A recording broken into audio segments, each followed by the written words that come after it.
Ladies and gentlemen and ladies, welcome to another edition of Oilers Fan Reaction.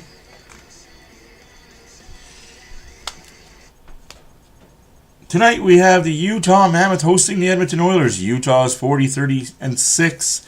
The Edmonton Oilers are 39-29-9. Colton Dach is drawing back into the Oilers lineup. Still no Draisaitl. Still no Hyman. Will there still be problems? Now, the Oilers did fall flat on their face against Vegas. It is what it is. Vegas has that new coach bump. Isn't going to help them at all when it matters. But I digress. Yes, this could be a very, very important first-round matchup. I don't think it will. I'm going to hold my tongue and bite my tongue a little bit here. If Nashville can pull out some sort of resemblance of a hockey club, I think Nashville could jump Utah and be a playoff contender. I think that you're going to see, and I know this is going to pee off a lot of people, especially those that say the Pacific Division is the weakest division in the league. Shut the fuck up. I wouldn't be surprised if you saw LA and San Jose jump Utah to have 5 Pacific Division teams in the playoffs and 3 Central. But yet, you're right, guys. The Pacific Division is such a weak division. Oh, I hate that narrative. Why? Because we don't have 300-point teams? You could look at that, or you could look at it the way a normal person would. You have 3 teams that beat up on the rest of this division. You have 3 teams. Hey, how's it going, Jerry? Colorado, Dallas, and Minnesota that chew up Chicago, St. Louis, Winnipeg.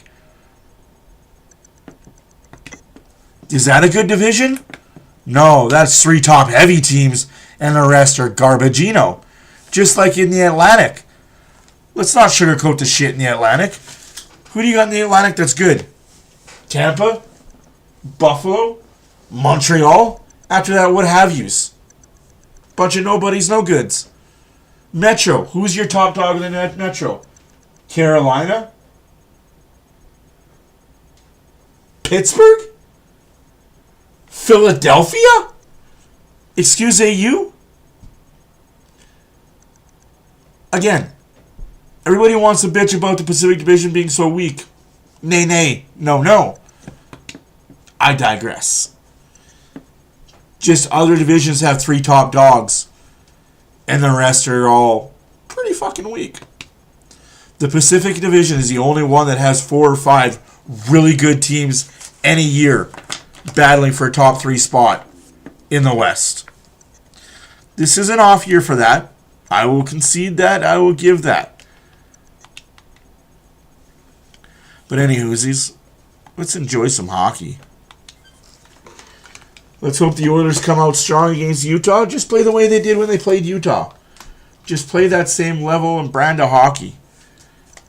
I'm not saying it's going to be an easy win. I'm not saying it's going to be a hard win. I'm just saying play that brand of hockey and you should win more often than not. As my TV is being freaking weird.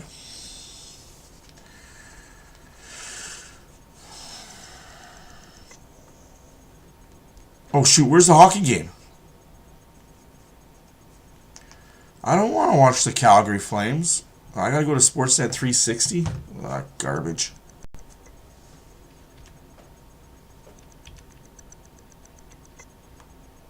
Happy to be in Utah. That's where that 5-game win streak began that got them back in control of the division for now. But they did have that streak snapped on Saturday against Las Vegas, and it wasn't pretty. Yeah, and I think it's just a little bit of a blip in the season, right? They've been playing very, very well, especially after the Olympic break. But these plays are just, these are easily correctable. That's just a play that has to go down low, puts the defenseman Jake Wallman in a bad spot, ends up in the back of your net. a play that can easily be corrected by putting it low here. Absolutely, Nick. Let's keep that up. A little bit with no support. The guy goes backdoor tap in. Again, a play that you guys know better and guys can easily correct here. You know, there's a little bit of a dust up behind and guys are kind of looking, but you know, that's 4 guys just puck watching. Jack Eichel's going to make that pass every single time. And Lozon, who hasn't scored in a couple of years, is walking down the pike, and most I'll allow it. I'll allow it. So, and these are things that could be easily correctable, and I expect a better effort tonight. Every night. So you know what's you know what else is easily correctable there, my man? Maybe Maybe if a referee called a penalty when a guy's trying to get up being held and then tripped behind the play. I'm just saying, maybe that's easily correctable.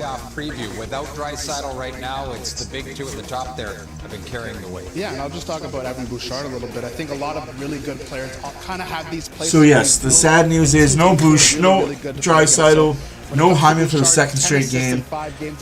No excuses. And he just continues to make high-end plays. It's a high-end touch to the middle. And he, you know, breaking out the puck, plays an offensive zone. Here, this is kind of shows where you're just feeling it against Utah.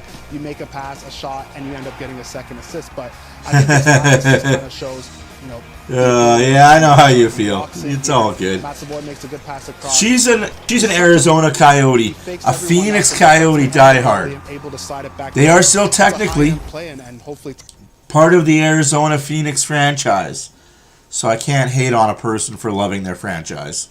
Success against Utah. I'm not saying it's easy, but why do you ban them, burn them at the stake? Matched up well. I think especially against this team, we keep it simple. We know they have a lot of skill and speed. We try to eliminate that. Yeah, I'm with you. Come on, Habs, let's go. You know what's hilarious to me, though, Lubo? Sentiment, but do you start to know that playoffs are around the corner? That East, man. These last 5 games, you got to treat them like playoff games. Really get into that. That East is diabolically I want to ask you about not the power player. good Listen, right now. Getting chances, just haven't quite been able to finish. No Zach, no Leon. How do you make up, if at all possible, for the loss of those 2? Simplifying for sure. When you do get chances, you really got to bear down.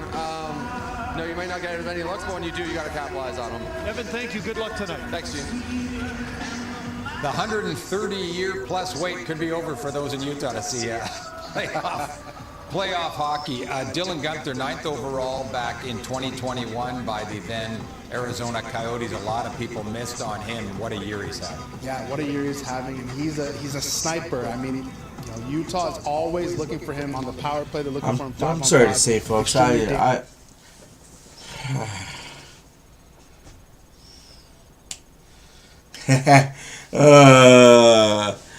We need his points. We need his points.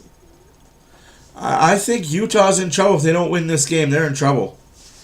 Because as it stands right now, Utah has 86 points. Vegas has 86 points. LA has 83 points. I'm not going to say too much.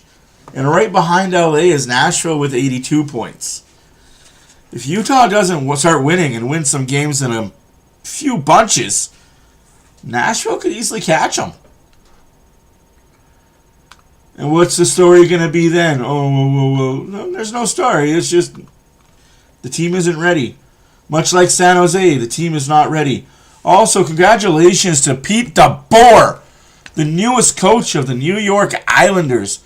I guess when you pull your goalie with 7.5 minutes left to game. Oh, nothing's wrong with Bush. He's in. I misspoke. I don't know, Lubo. That's not guaranteed right now. The way that Nashville has been playing, that's not guaranteed right now.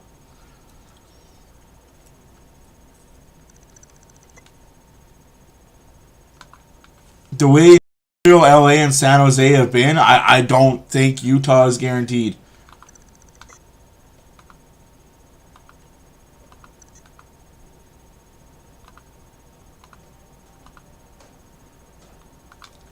I'll say this. If Utah beats Nashville on April 9th, it's guaranteed. That April 9th game could dictate and determine which one of those teams makes the playoffs. For me.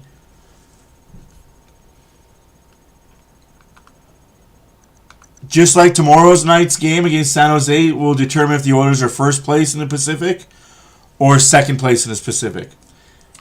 Pacific. Mammoth Again, huge congratulations to Pete DeBoer. Pete DeBoer is a new coach for the Islanders. But again, I guess that's what happens when you pull your goalie with 7.5 minutes left.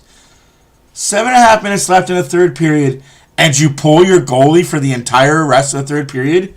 What kind of a message does that send to your team?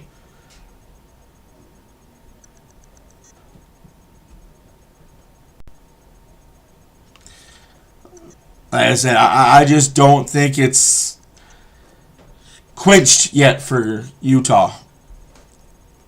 They've had their chances to quench.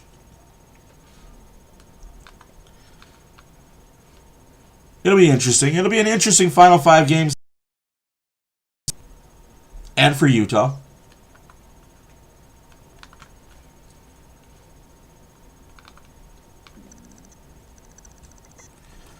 Colton Dock, welcome back. 3-3, 20 seconds left. Florida Canadians.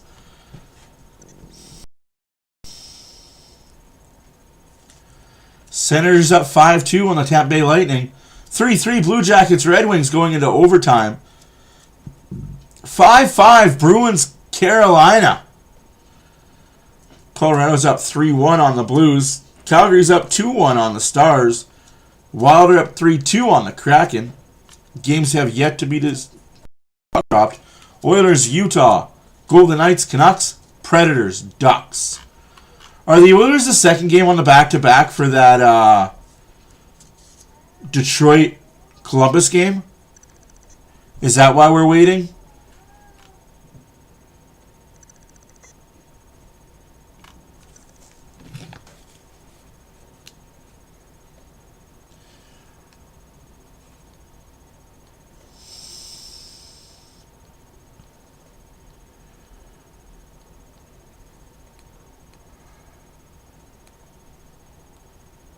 Or is it the Florida-Montreal game that we're waiting for to finish?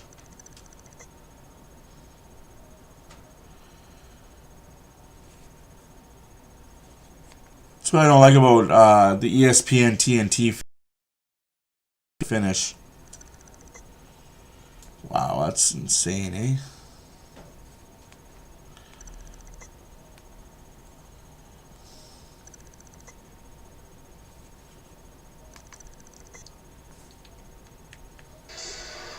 That extra guy, Garland, I believe, is tested up in a rip by Fantilli. What a shot by Fantilli. Whether Gibson shot or not sure of that. Right along the leg of Sider. Did not hit him, but it's right off his left shoulder. Oh my goodness. So Werenski sets up Fantilli. It's not going to be FanDuel. Quite the couple of days for Michigan, huh? I guess. Also, congratulations to Michigan State winning NCAA men's basketball. Martin Sider, that we've seen many You're not wrong. You're not wrong there, Jerry. You're not wrong at all. in the last 4 But yes, congratulations to Michigan State winning the men's championship for the basketball, beating UConn.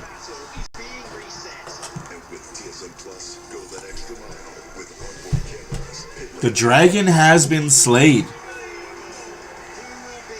Champion of the world. And one lives on TSN and TSN Plus. Subscribe now. Some players just have a flair for the dramatic, and Nick Suzuki has that against the Florida Panthers as he scores the goal to tie this game. It will be Tristan Jarry versus Velmelka. Bit of a flashback from last season, as in the dying seconds of the game, Suzuki's going to tie it up, and then the overall burst takes this all the way around the net.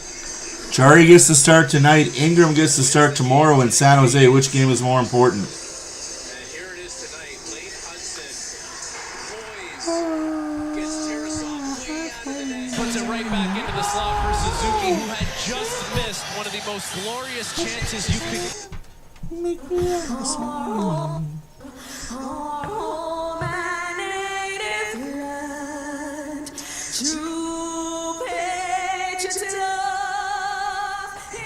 Not wrong, Renegade.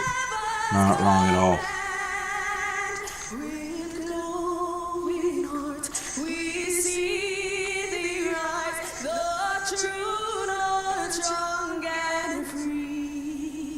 from far and wide. Oh, Canada, we stand on guard for thee. God keep our land glorious and free. Oh, Canada, we stand on guard for thee. Oh, for sure. For sure. Oh, Canada, we stand on guard for thee. Put some spect on the name.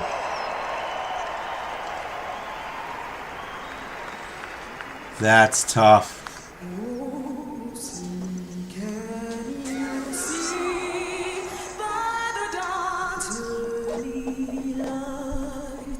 So proudly we hailed at the twilight's last gleaming, whose broad stripes and bright stars through the perilous fight o'er the ramparts we watched, were so gallantly streaming, and the rockets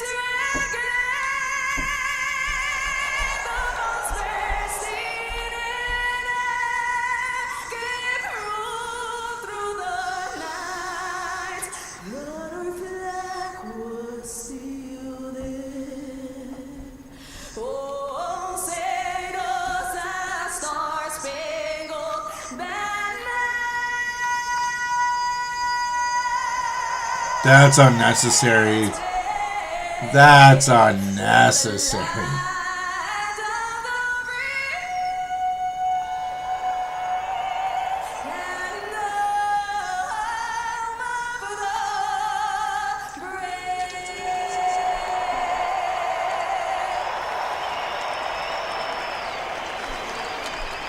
Wow, those were pipes. Well done, Kaylee. And that brings us inside the home of the Utah Mammoth, home of the Utah Jazz for the last 35 years. And this year, Utah looks to punch its ticket to the postseason. Right now, the Mammoth control their own destiny. Right now, Completely unnecessary. as far as winning their first division title in 39 years. That man, Tristan Jarry, got the win, and he did so here 2 weeks ago and has since beaten Chicago. Carl Pavelka has not had any kind of success against the Edmonton Oilers. 1-6-1 with a save percentage of 85. And of course, Vasily Podkolzin back on the line with Connor McDavid tonight. And Mackenzie Weegar draws back in for Utah. He did not play in the third of their 3 straight road victories, where they racked up a combined 19 goals. We'll have another face-off as that puck flipped out of play. Neutral zone coming. Edmonton, Utah, the Mammoth looking for their first ever win against the Oilers. They've been outscored 26-10.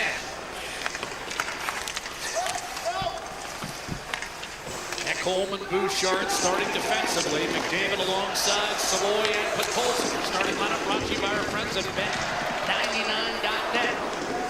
It's raining again. It's snowing again. It snowed earlier today, then it warmed up to +5, and now it's snowing again. The weather does not know what it wants to do. Edmonton flatlined the Utah offense for much of the evening, and here the Oilers get a dump in. Squirted out in front. Colton back in the lineup, and he blistered one. Colton almost scores. Welcome back to the lineup, Doc. Better opportunity over the next 2 weeks. That was right down Main Street for Colton Dock in his first shift back after missing. Florida. Beautiful weather in Florida. You don't get many chances like that. Breaking in, Logan Cooley. He's been hot, but well defended by Connor Murphy. Back to the point. Nate Schmidt will drop it to Cooley, the Pittsburgh native. Chips it inside, but Nurse able to steal, bring it to center, and rifle it down deep. Carl Pavelka handling that puck for Utah. He was chased in that game, by the way, that we were talking about 2 weeks ago. He did not finish. Backup Vanacek did. John Dursey, a shot from distance. That's deflected wide. In fact, Vanelka's only loss over his last 6 was to Edmonton. Paterka, he's been in a slump. Misses from a sharp angle. Cole to Jersey. A shot hit his own man. Kerfoot in front. Alex Kerfoot always seems to score against Edmonton. Carcone flipped it in, and that was broken up. 2/3 of Utah's third line unavailable tonight. Carcone to Cole. Paterka, one-timer, he scores. This team was running around, man. Running a fucking round. Strike. 153 in. Paterka with a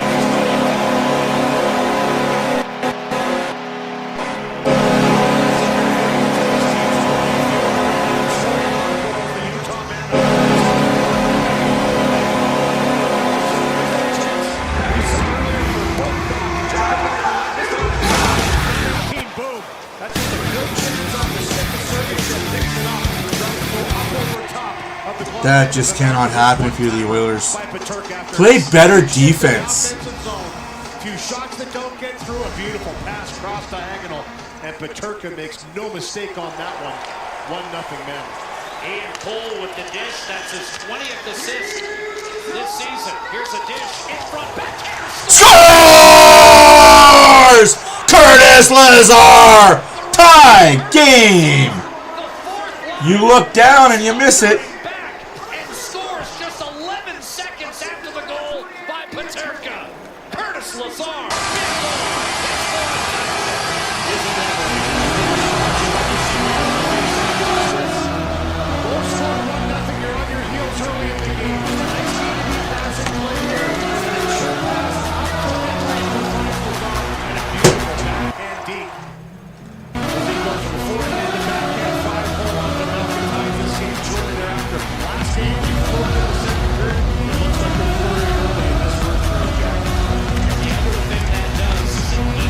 Lazar's 4th goal of the year, assisted by Henrique and Ekholm.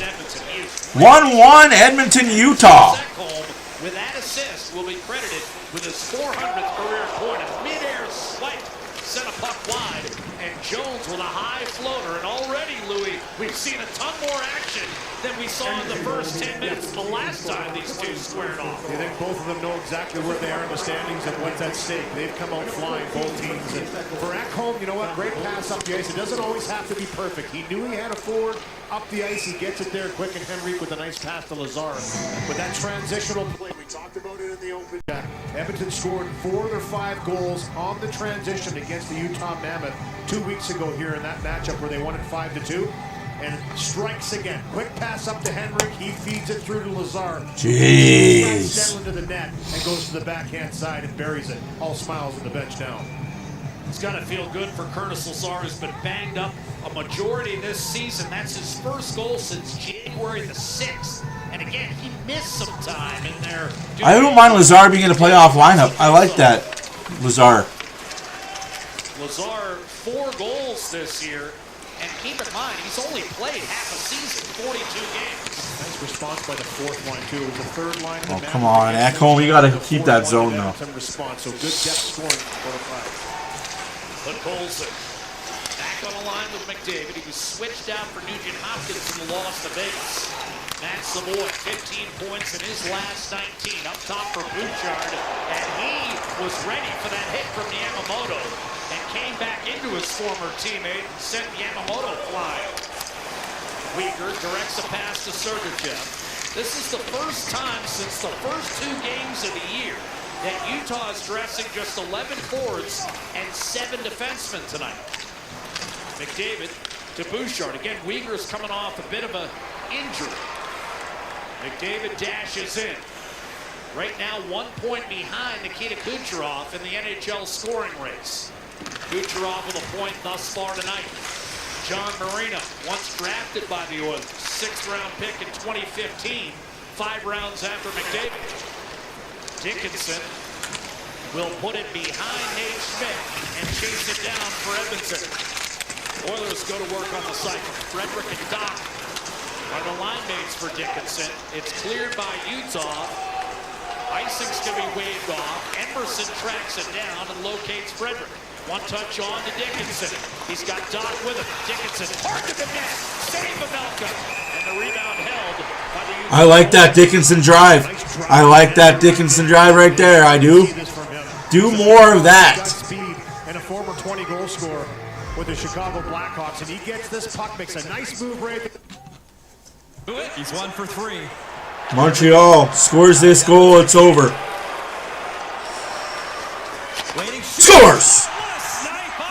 Montreal Canadiens win in a shootout. 3. The great thing about Alex Texier. Make it a final 4-3 Montreal over Florida. For both gloves. Tyler Yamamoto. Force broke in with Edmonton, spent 6 That's good to years as see. an Oiler. Good to see. Hopkins able to carve it out of the corner. Get it back from Kapanen and on to Jack Roslovic, who, as Louis talked about, scored twice here 2 weeks ago. Nurse fires it cross ice, climbed on the plexi for a moment. I think I need to get like 5 TVs down here, guys. A little bit of Prize it loose. He's had some good games against Utah. Murphy is shot. That was deflected off the netting and out of play. 5 minutes into this first period, tied at 1. This period brought to you by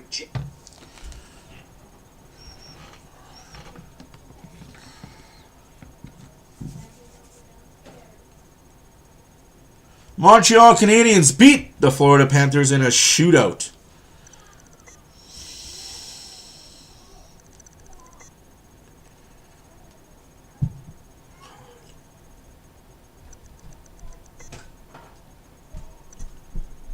Oh, we can pump Florida in a regular season. We just can't do it in the playoffs because they got extra players. He shoots. He scores. Columbus beats the Detroit Red Wings 4-3 in a shootout. My goodness. Action all over the place, boys. Shots are 2-1 Edmonton, 14:35 left to go in the first period. Brandon Tanev a shot off the rush, and that clipped the side of the net. As he went inside out, Emberson cross ice. Max Jones able to jam it back to center. Uyghur will give it up. Loving that. Columbus gains 2 points. Detroit only 1 point. Montreal gets 2 points. Let's update the board. Yeah, it'll be important for Edmonton to really try and once again deny entries and deny possessions for this Utah team. They're a really aggressive team that comes up the ice. Jones with the back check allows Emberson to really step up and just be right in the grill of Tanev injected back in the lineup. He's been in and out as of late, but for Edmonton, when you've got that support of your forwards coming back, you feel very confident being aggressive, number one, but physical on the forwards, and that's how they beat them 2 weeks ago here, 5-2. Both Schmaltz and McDavid chased out of there. Nicholson wins the draw from Krause. He's already hit 20 for a 4th time in 5 years. Schmaltz lost a hand. Dean Keller been hot. 15 points combined over their last 4. Savoy. Around the boards, McDavid. Louis mentioned the 5-2 Utah setback at the hands of Edmonton. The Mammoth in their next game lost 7-4 to Washington. And then, as we've talked about, erupted for 19 goals in the last 3. Yeah, they're feeling it. You could see that first shift, too, by the third line when they scored the goal for Turca. 5-5 going to shootout. Boston, Carolina. In the last matchup, and as of late, winning 5 in a row and then losing their last game to the Vegas Golden Knights is defending the cycle. Physical in zone, forward supporting, outlets like that you just saw quickly out of the zone and out of harm's way. And Paterka needed that. 11 games. But this third line originally was kind of an identity line for Andre Tourigny. Carconi puts the brakes on and is shot down in the corner. Barrett Hayton, you'll recall, got hurt. What a hit. 13:04 left to go in the first period. 2-1 shots for the Oilers. 1-1 is the score. Kind of sucks that it's 1 shot, 1 goal for Utah, but it is what it is. The Bruins lose to the Carolina Hurricanes 6-5. You know, for Andre Tourigny, I think that's why they're so important to the team. They do their roles, they played it well. That third line was a force to play against with Carconi. But it's the third line that's gotten them on the board again here tonight first. Kapanen tacks it free for Roslovic. 3-3 Dallas Calgary. Oh my goodness. Able to maintain with Roslovic. That puck pinballs out into the slot and cleared by Yamamoto. I thought that game was going into overtime as well. I guess they scored with like half second left.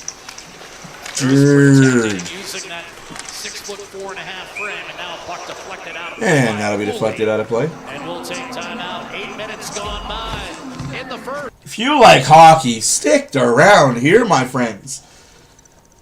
Board has been updated. Carolina has 106, Tampa has 102, Buffalo 102, Montreal 102, Colorado 110, Dallas 102, Minnesota 100. The Oilers after tonight can get to 89.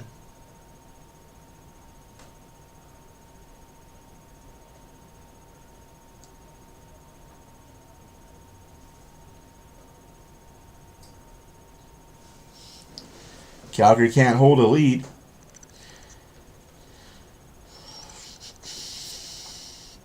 Nashville needs to win tonight, and Vancouver needs to figure out how to beat Vegas. Come on, man. Come on, man.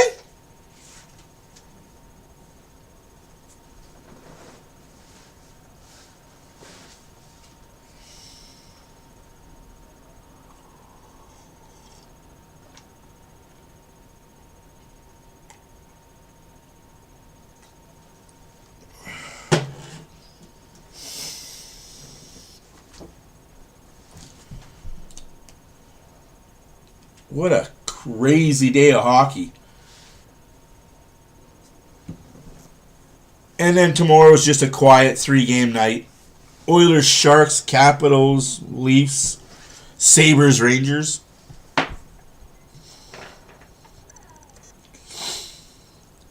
No games on Friday.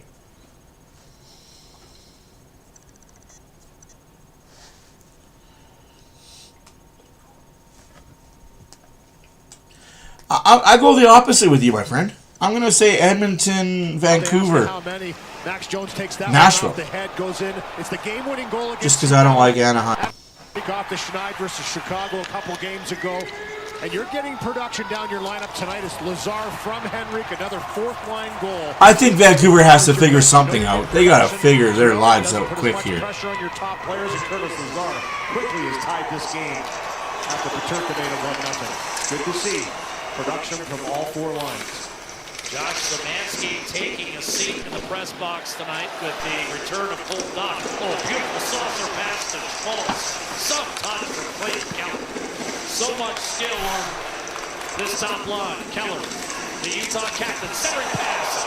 Schmaltz poked one wide. He's had a career year. And signed a big ticket as an extension. Jersey takes it from Keller. His shot from distance, saved Jarry. Juicy rebound. Cleared by Lazar, held in by Krause. Shot from distance. Steve Simone doesn't get through. And then Lazar was high-staked, I believe. Keller Cover your ears, close your eyes. Here comes the Hunter jump scare surprise.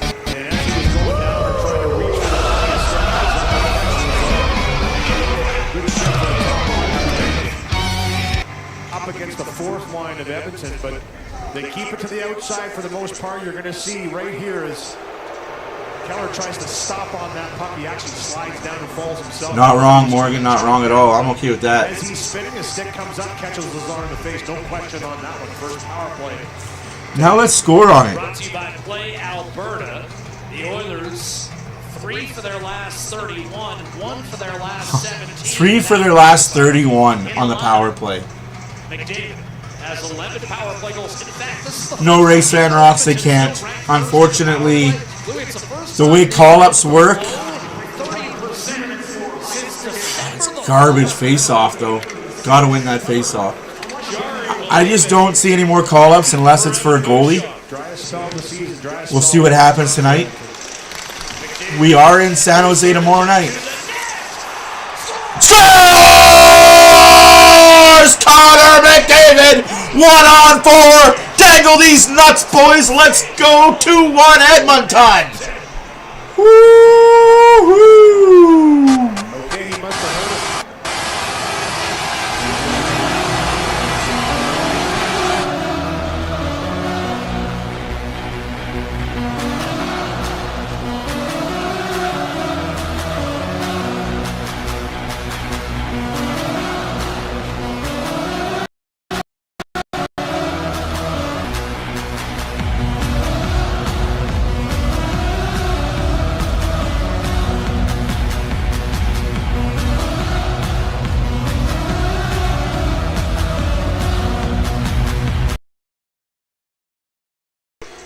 McDavid says, I don't need teammates on a power play. Let's go.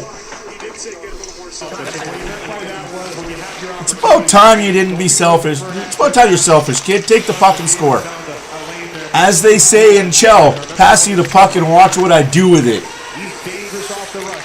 His 44th of the year, eh? Oh, Colton Dock hitting posts. Bouchard and Tristan Jarry will collect assists on Connor McDavid's goal, which is his 44th of the season. Nurse a shot, juggled and held by Vanelka. McDavid back in the third NHL goal scoring, and again assumes a tie for the league lead in overall score.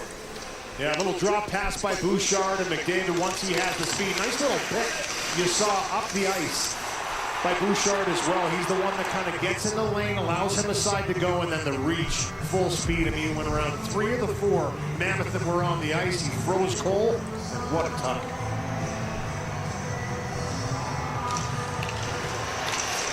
Reached 36 kilometers an hour on that rush. Yeah, March was rough for them. Absolutely, Lubo. March was rough. Off the rush, steered aside by Jarry, who has an assist in this game and a 2-1 lead as a result. Yamamoto to Sergachev. Tried to hit Gunther, pounded on that by Weegar. Hey, Jarry made a save. Rebound by Tristan Jarry halfway through this first period. Connor McDavid, an absolute frozen. Okay. Let's not go there. Let's not say that. I don't know if you guys caught that, but the bench there, Chris Knobloch, no celebration. Just let's go. Almost like that we needed that. Almost like he told his captain, "Oh, captain, my captain, we need you to be a little less selfish out there. If you've got a lane, shoot, score." The passing power play doesn't work, folks. His first point as an Oiler, you think? We don't pay you to think.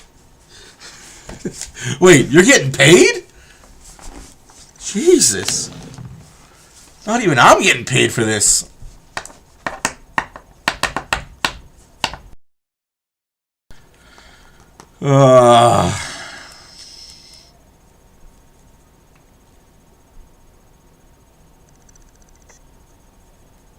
It never has. You're not wrong, Jay. The passing to the score never works. Like, 1 pass, 2 pass, open up a lane, shoot. That's the thing I was taught when I was playing hockey as a kid. Pass it once, pass it twice, shoot the puck. Pass it once, pass it twice, shoot the puck. You can't pass it in the net unless there's no goalie. Then, well.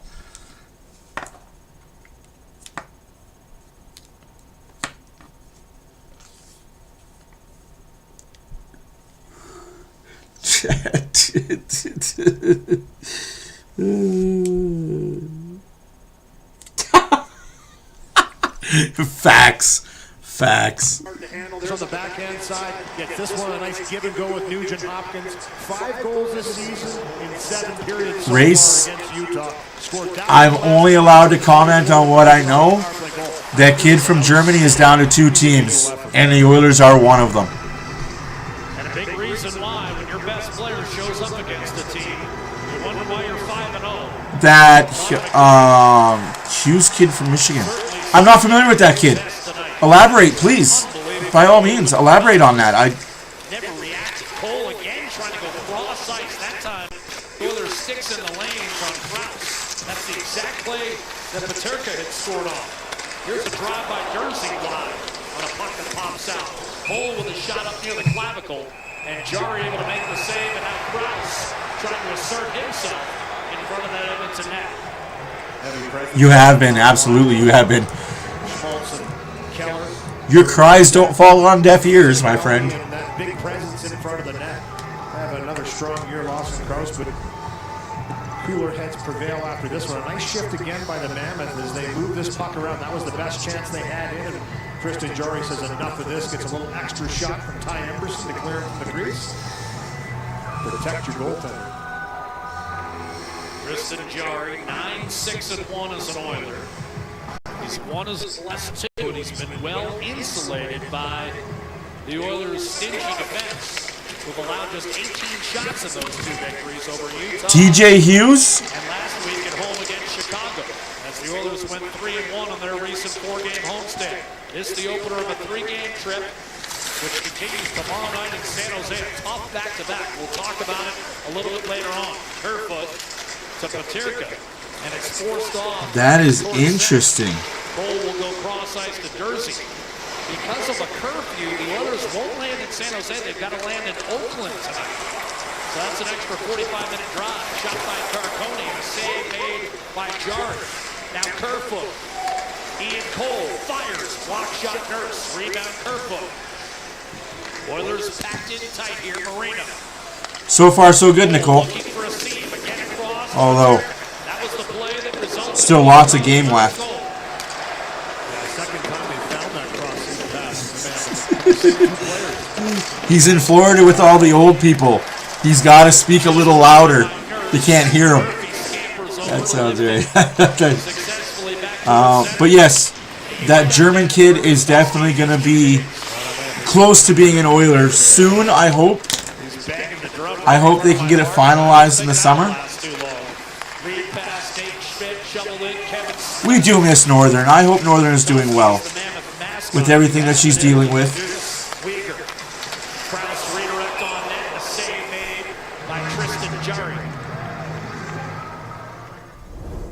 Life is full of flavor. In all honesty, I really hope she's doing well. I miss her. I miss her in our chats. And preferred hard seltzer of the Edmonton Oilers. A couple big saves for Tristan Jarry here on this last sequence for the Mammoth. Again, spending some time in zone. Edmonton collapsing back, protecting the slot. Most of the shots from the outside, but they can become... And exciting news. News that I don't think a lot of us knew. 19-year-olds will be able to play in the AHL starting next season. The German kid? Fair point. Fair point. I wasn't sure when the signings could... I guess with the... As soon as your team is out of playoffs over in Europe, you can sign with an NHL club. So in case you guys are not aware, 19-year-olds right now cannot play in the AHL. That is all changing next year with the NHL signing a CHL agreement, per se, to allow 19-year-olds to play in the AHL, which makes no sense. How can you play in the NHL at 19, but not the AHL? That always had me befuddled. That always had me baffled.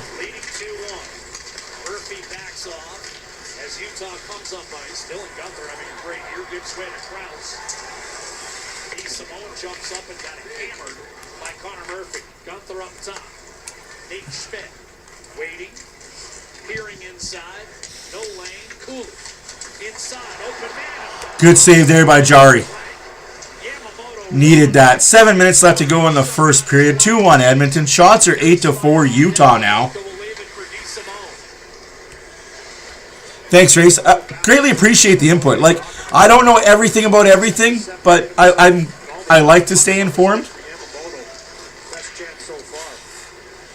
Yeah, I'm glad, because it didn't make sense. Why, if I'm able to play in the NHL at 19, would I want to go down back to the CHL? Kind of just waste my skills there. Like, no offense to CHL hockey. It's good hockey. It's just if you're a 19-year-old and you're good enough for the NHL, you're going to excel there and just kind of make those kids look stupid. Personally. Here's Connor McDavid again. Looking for Ekholm. Almost finds him. Oh, that needs to be a hit. That needs to be a hit, Savoy. Sorry, Paul Colson. My bad. I saw two. Knife it free at center for Clayton Kellum. Putting it around Ekholm, but they've got closed on from the backside by Kasperi Kapanen. Ekholm, the boot. Schmaltz is bitching at the referee. Shut up and play. As that song says, shut up and drive.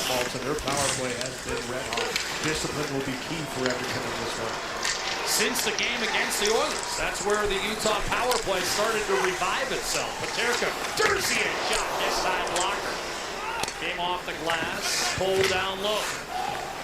Oilers Gave up a quick one. came right back 11 seconds thereafter. And McDavid's power play goal has Edmonton out in front 2-1. Kerfoot taken down in front of Jari. Peterka makes a move on Roslovic, centers, and that was broken up by Kapanen. Excellent hand-eye to whack it away from Cole. And now Nugent Hopkins has open ice. Swooping in, shoots. Scores! Ryan Nugent Hopkins! 3-1 Edmonton! Blink and you miss it, my ladies and gentlemen, gentlemen and ladies!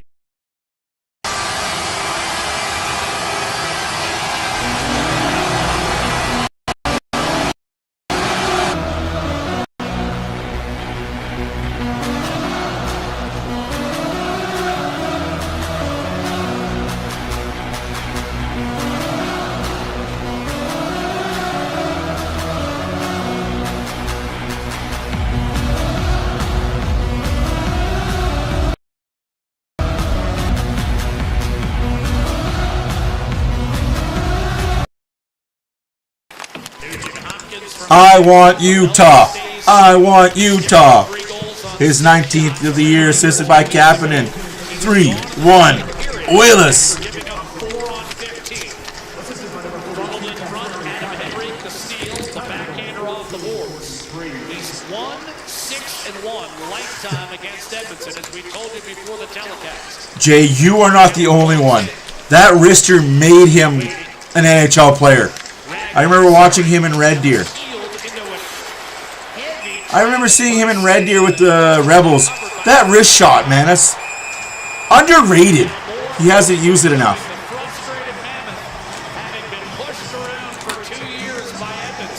This is a joke, people. Please don't take it too seriously. It's almost like ever since he got married and started having kids, he hasn't been using his wrist as much. I know the feeling. I want Anaheim. In order for us to get Anaheim, Renegade, the Oilers have to fall, and Vegas has to jump. Career point 400. Finally, we got that 400 point. Let's go Ekholm.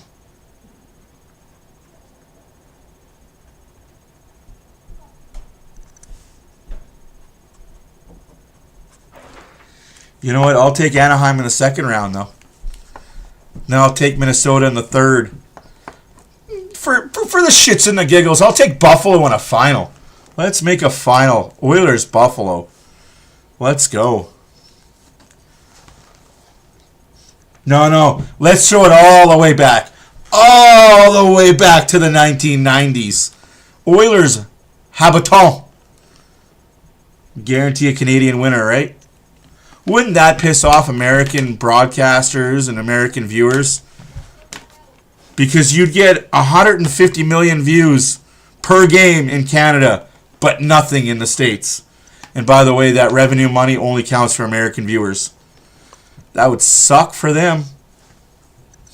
But I think that needs to happen. I think there needs to be 2 Canadian teams in a final. Just to show how rigged the NHL has been for so long. But I digress. If Utah is to make a comeback tonight, chances are Dylan Gunther will be a part of it when the two. Oh, I'm sorry to hear that, Ray Stan. Well, I'll keep you apprised and updated with all the going on of the Edmonton Oilers. Up 3-1 right now, 4:40 left to go in the first period. Shots are 8-6 for Utah. The players, and it brings back some memories. Because it wasn't that long ago that was his minor hockey club, the Knights of Columbus. An award-winning player and team as his squad right now is... I'm sorry to hear that, Nikki. I don't understand why the NHL has totally forgotten about the Utah or the Arizona market as far as NHL goes.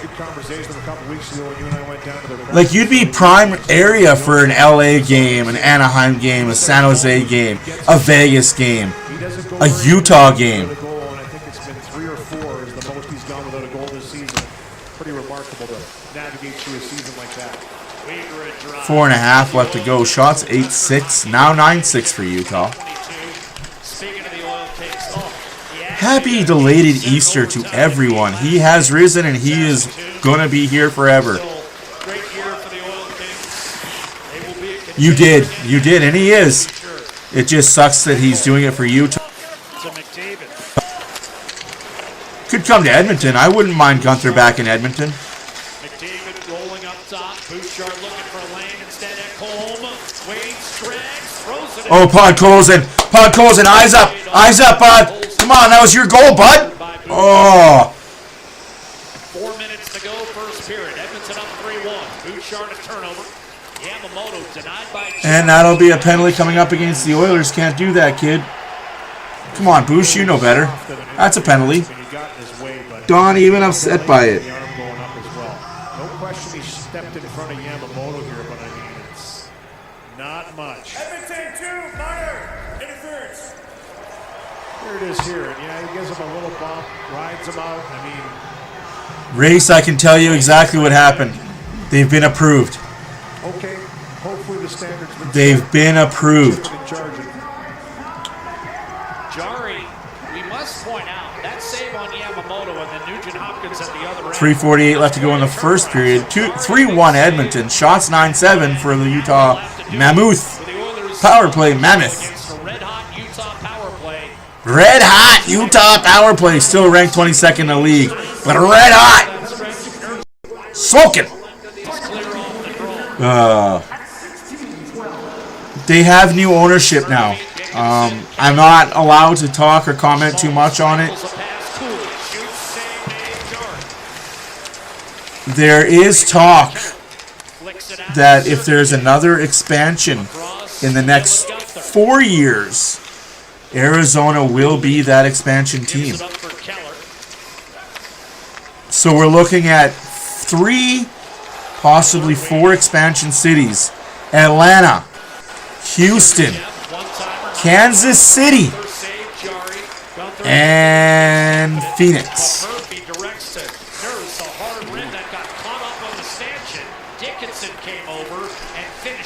Yes, Tucson is staying. Yes, absolutely. That is why they're staying, is because they're under new ownership. Make up for that bounce and put it down the ice. Nikki, don't say that too loudly. I can make it happen for you. He has the Utah goal. Back to Mackenzie Weegar. He'll walk the line. Just which jersey do you want? Paterka stumbled. Kerfoot. Pressure from Emerson and Henry. The full body Coyote? Krause dashes over. The half Arizona mask? Oh, I love that. Just the Arizona head with half a mask. The half Coyote with half mask. The Coyotes had such great jerseys. Throughout their history, they've had really great jerseys. The Desert Dogs. What a play by Wallman. Out the zone it goes. And the power play is killed. No goal. So important to have that type of read that put it down 200 feet. Best chance by Lawson Krause and a nice give and go they had to fight for with Kerfoot. Stenlund and Tana can't connect. Cleared by Roslovic. And now a reset for Utah. Schmidt to Marino. And on in from Tana. Yes, Jerry. And it. Sends one behind the net. Bouchard out towards center. And offside whistled against Utah. Are they the Oil Kings jerseys by chance? Ask your doctor for Wegovy by name. Visit wegovy.ca for safety. Okay, so Jerry, the reason why Arizona, Tucson, Phoenix type thing, I was gonna say, are they the Oil King jerseys? Gunther as an Oil King was great. It was never the fans and all about management. The owner of that team did that team dirty.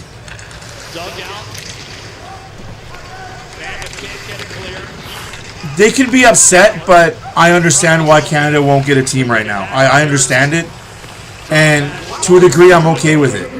Trent Frederick ahead for Dickinson. He'll slide it in from center. And thus far, we've seen a continuation of an odd trend for the Utah Mammoth since March the 1st. Until, and I'm going to say this lightly, until the Canadian economy, and by that I mean dollar bucks back over 80 cents to the American dollar, you will never see another team in Canada. As long as it's sitting around 50, 55, 60 cents to a dollar for USA, Canada, that's offside. That's offside. Don't score because that's offside. Savoy can't get on it. Nurse will. Hammered it back down low. Sergachev punts it off the I mean, don't get scored on. Yamamoto up to Fucking hell. 15 seconds. Drop pass Gunther. Backhander toward the net. Guided behind by Jari. Centering pass. Intercept. Yeah, the owner. Savoy. 5 seconds. Savoy to Podkolzin. And he'll just... Like, the owner in Arizona and Phoenix really royally screwed the Coyotes over. Gretzky was there. He tried to fix the situation. Just the building out in Glendale and the contract they signed out in Glendale was a joke.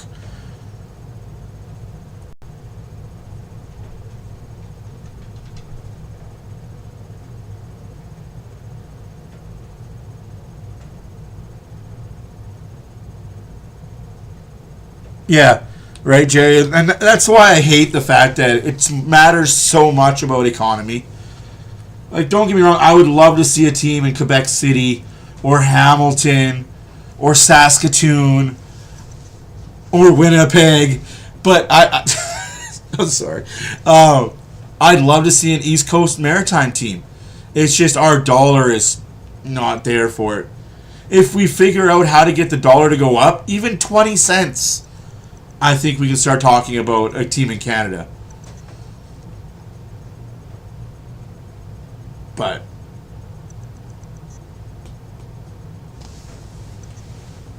yep, the Pacific Division is 87, 87, 86.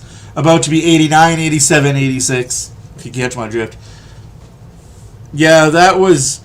And the fact that they... Again, without saying too much... The contract in Glendale was I think it was a 20 or 30-year contract. Like, that's ridiculous. Like, if anybody knows where Glendale is away from Phoenix. Oh no, I just wanted to get to 80. You know, like, I just wanted to get to 80, maybe 75 cents. Right now, what, we're at 60? 55? We're terrible, man. Nurse apologizes. Most of postseason play has been a plus. Hey.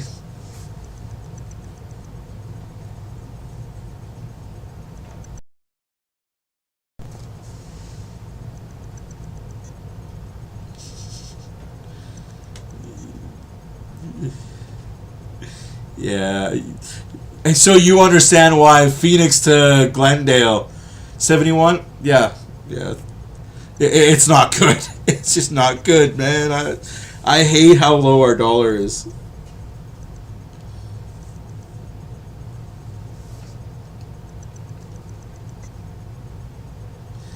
It'll always be Phoenix to me. I agree, Nick. It'll always be Phoenix to me. I didn't like that ownership. I didn't like how Gary Bettman handled Wayne Gretzky. I was not a fan of that, and I was asked for many, many years, where's Wayne Gretzky? Why is he not at anything Oilers related? Why is he not at anything Ed? If you guys don't know, for about a decade, Wayne Gretzky was suing the NHL for money owed, rightfully. And he won his lawsuit. He came back for the Centennial, the NHL 100, which is perfect timing, because if he wasn't available for the NHL 100, that would have been a black eye on the NHL. Glad they got it all done and sorted before then, but the more you know. Like a friend of mine, Shane Doan, said, it was really hard playing for Gretzky. Not because he was a great owner or a great coach. It's just he was everything. He was the owner. He was the GM. He was the coach. Kind of hard to play for a guy that can't get fired and can't be moved. And every decision is his decision alone, right? Lubo, you're not wrong. You're not wrong at all, man. Like that.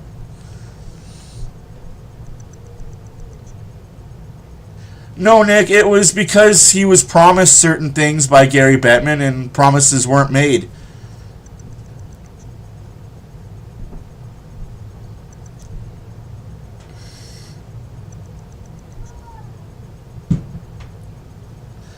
But can you imagine being the owner of a team, coaching a team, and then the GM of the team? Like, that would be rough. Like, no, every decision was his. And you can't have that, right? Like, he didn't want it. No, it absolutely was a mess. And a lot of people blame him, but, man. That's when you're the one guy, you do get blamed for everything, right? Can't say, well, it was my GM's fault this happened. Well, you were the GM. It's the coach's fault this line was made. Well, you're the coach. Yeah. I'm glad he's okay. I'm glad he's happy where he's at. Oh, what a shot by Forster, though.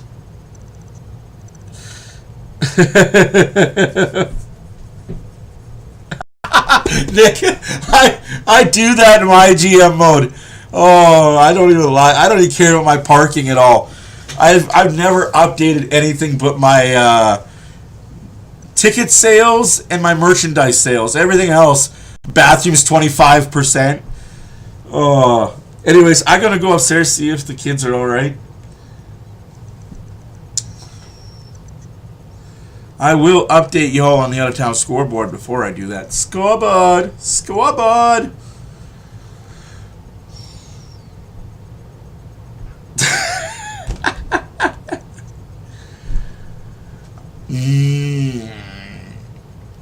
I'll save that for when I come back, Race. Make it a final 6-5 in overtime. The Carolina Hurricanes beat the Bruins. Montreal beats Florida 4-3 in a shootout. Columbus beats the Red Wings 4-3 in a shootout. 5-1 Philadelphia over Jersey. 6-2 Ottawa over Tampa. 3-3 with 59 seconds left to go in the third period for Dallas Flames. 3-1 with 5 minutes left to go in the third period, Colorado Blues. Minnesota up 4-2 on the Seattle Kraken. 5 minutes left to go in the third period. After 1, Oilers 3, Mammoth 1. 10 minutes left to go in the first period. Nothing. Knights and Canucks. Predators, Ducks, 7 minutes left to go in that first period. Nothing. And I will answer that question when I come back, my good sir, because that is a good question.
It stays up and stay low. I don't reveal what I know.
say less, it's by design. I say once, I don't speak twice. I don't gamble, but I roll. I don't blaze, I let it sit. I don't force moves, I commit. I don't need noise to get respect. I don't throw shots, I stay direct. I don't leave gaps, I don't guess.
To answer your question, no. I do not see Butch Cassidy or Bruce Cassidy being an Oiler coach. The coach the Oilers have right now will be the coach the Oilers have next season. Barring, now here's the caveat to that.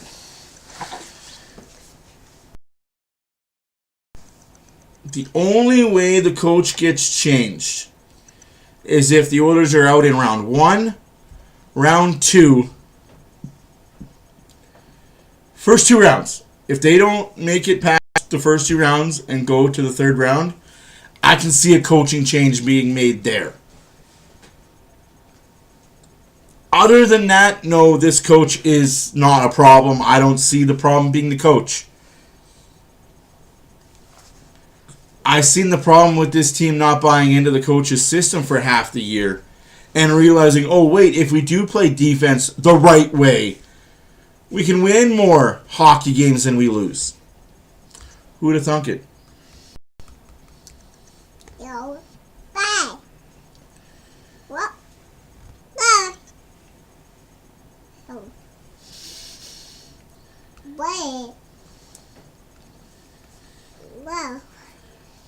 Hi Cheryl, how's it going? I don't know, like I said, I feel like I may be the only one that dies on this hill. I don't think Knobloch is the problem. I don't think you fire a coach that's been in the league for 2 years. The back cup finals. That's just my opinion. And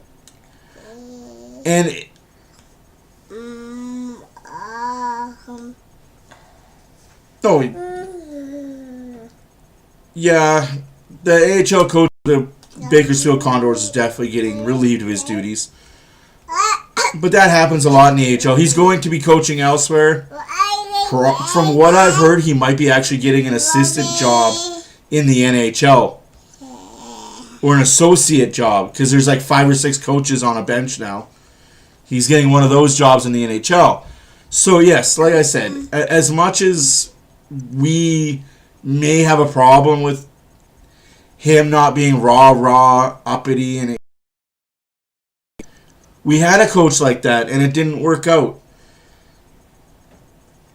These players aren't built to have a Torts type coaching, a Bruce Cassidy type coaching,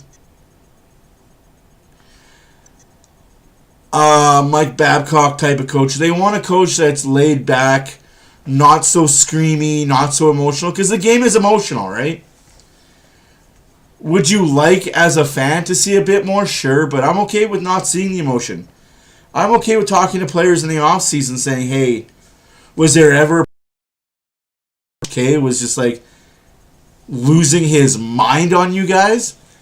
And there has been times where we didn't know as fans that Coach K on an off day would bring the team to the locker room, no skating, just sit him in the locker room and just let him have it for 5-10 minutes.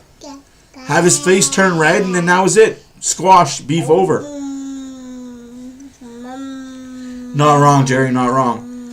And that's kind of what the plane ride to Utah last time, before they went on the 5-game road trip, was about. All the players, management, coaching staff sat in a circle, and I'm not going to say one by one, but guys stepped up and said, hey, this is the problem, let's fix it. They hashed it out. There was no more blaming the coach in the media. What Draisaitl did, I didn't like. Comments out of context when he talked about coach for Tampa Bay, Cooper. You have to realize John Cooper's been a coach in the NHL for going on 15, 20 years.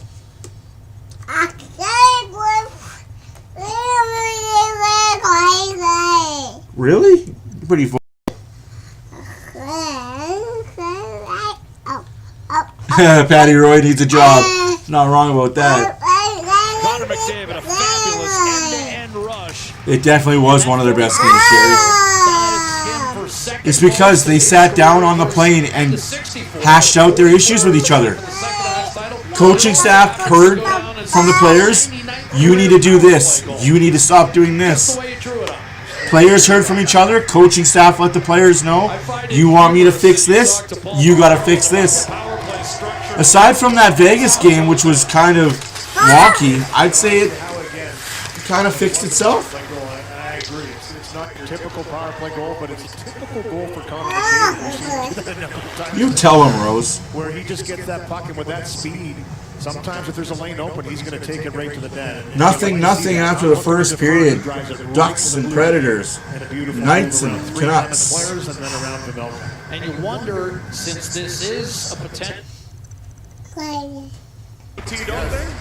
don't know how they're still tied. Of course, the majority of it has been on the power play for the Stars. Especially when the Stars were on a power 4 minutes. I'm sorry, but how the flying hell do you get a power play for 4 minutes? Focused and battle with your teammates. To an area where it was open, Krause would get a deflection, but Jari able to eat it. Well, here it is again. The McDavid power play goal in the first period picks up. Wow, just winding up and goes. And he's off to the races, goes around 2 Mammoth players wide, then fakes out Ian Cole and Vanolkin. I'm not disagreeing with you, Jerry. You're not wrong. Absolutely not wrong. He can make the game feel but the speed and skill he has at that speed. Oilers had to find a way to get. Oh, what a shot! Guided to the corner by Shot by Nurse. Yeah, I mean, to me, that looks like a scrimmage. And you're doing it against Ian Cole, who's played in the league for nearly 2 decades. Sergachev up the boards, glass, and out of play. Bad. What's bad? You're bad. You're bad, Dad. When he does have that top speed, but he Dad, not bad. That's what he can do. He's seen so many goals over his career. Yeah, you gotta be quiet. He just freezes people because you don't know exactly what he's going to do. You don't know if he's passing or shooting.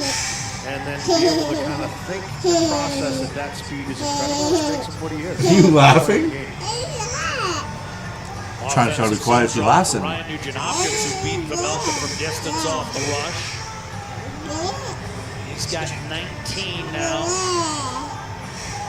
Closing in on another 20-goal campaign. Roslovic already is there. She's looking at me all crazy. His third, Kapanen moves it from distance. Ooh, that shot goes up and over the glass. Play by Carl Pavelka, opening minute, second period, 3-1 Edmonton. Good save, too. Threw a little bit of a flyby screen on Pavelka, and he just punches that with the left block up over top of the glass, and he wants to make some saves. I'm sure early in this game to kind of get the confidence. There's the flyby, and a couple sticks waved in front of him as well, trying to get a piece of that shot from the blue line. Wall on a blast, kick save made, rebound, oh, Kapanen had an empty net, and he lost. Oh, Kapanen almost makes it 4-1. Just slammed his stick against the glass in front of Right? There's no quiet in hockey. It's pajama time. But another good shot that gets through and a rebound. Pajama time. For Kapanen, he was right there. He's the one that made the outlet pass early in the game to tie it on the Lazar goal. 1-1 right after Paterka had scored. But here, he just gets open, keeps his feet moving, goes right through three Mammoth players in the slot, picks this puck up, tries to bring it from behind the goal line back out to the forehand, and shoves it right back into the pad to the Pavelka. But good job for him to be there on the spot. Chipping and charging is Dylan Gunther. Ooh, Tommy Salo. There's a good pull. Utah. There's a good goalie from the past until he went to the Olympics. Still can't believe that goal went in on him from half ice. That derailed his entire career. Powering up with Stenlund to take it away, but then Roslovic joined the fray, freed it up for Might have to look into that. Bouchard tried to drag through Stenlund, and here comes Cooley the other way. What a play by Ekholm. Bouchard fumbles the puck. Ekholm, good defensive play. Buy that man a beer in a Viking horn jar. Ekholm's long reach. Pavelka handles one from distance. 5 goals in his last 4 games for Logan Cooley coming into this one tonight. And Ekholm. I love what Ekholm just did there.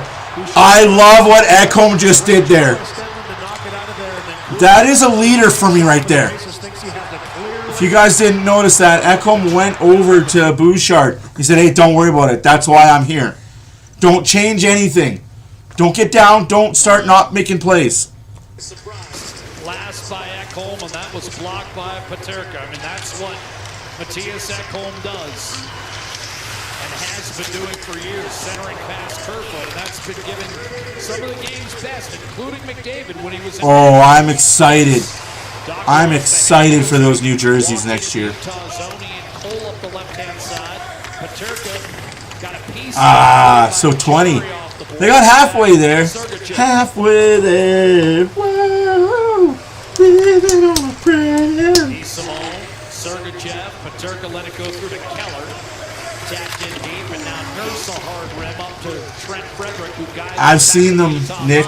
I've seen the jerseys. Nearly picked off by Jones, and then I have seen the jerseys, and I can tell you,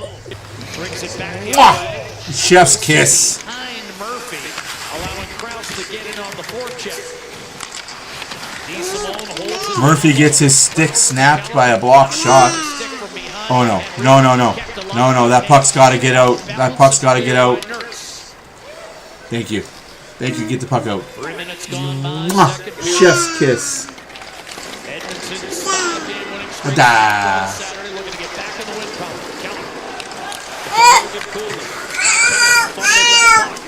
Okay, well, cry about it. No, Nick, the people are not going to like them. The people are not going to like them until they see them on the ice. and then they're going to sell out. No, it didn't go to a shootout. It went into overtime. If that game went to a shootout, I'd be embarrassed to be a Dallas fan right now. Just held his ground. Now McDavid, he's got Savoy the trailer.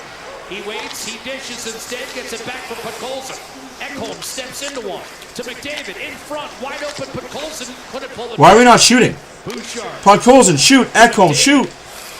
In front, Oh, what a shot by Ekholm. Nice save there by the goaltender, Vimelka. And that'll be icy against Utah. 15:50 left to go in the second period. 3-1 Edmonton. Shots, sir. Too many to not enough. They're 12-12. Just like we'll have a plan for you too. Yeah, I know. The 11 is high for overtime, for sure. But it was 4-on-3 for the first 4 minutes of that overtime. Pocket for Podkolzin. Maybe got himself a little bit out wide, so he wasn't able to move. No, they won't. They might. They might. I wouldn't be surprised if they did. But yes, fans are at first. Fans are gonna be like, "What the hell?" And then they're gonna be like, "Oh yeah, no, these are nice." Like these cream jerseys that the Oilers have. Fans, when they first saw the pictures, like, "What the heck? No way, they're ugly." And then they sold out because they realized how great they were up close and on ice. Yeah. Yeah. You tell them.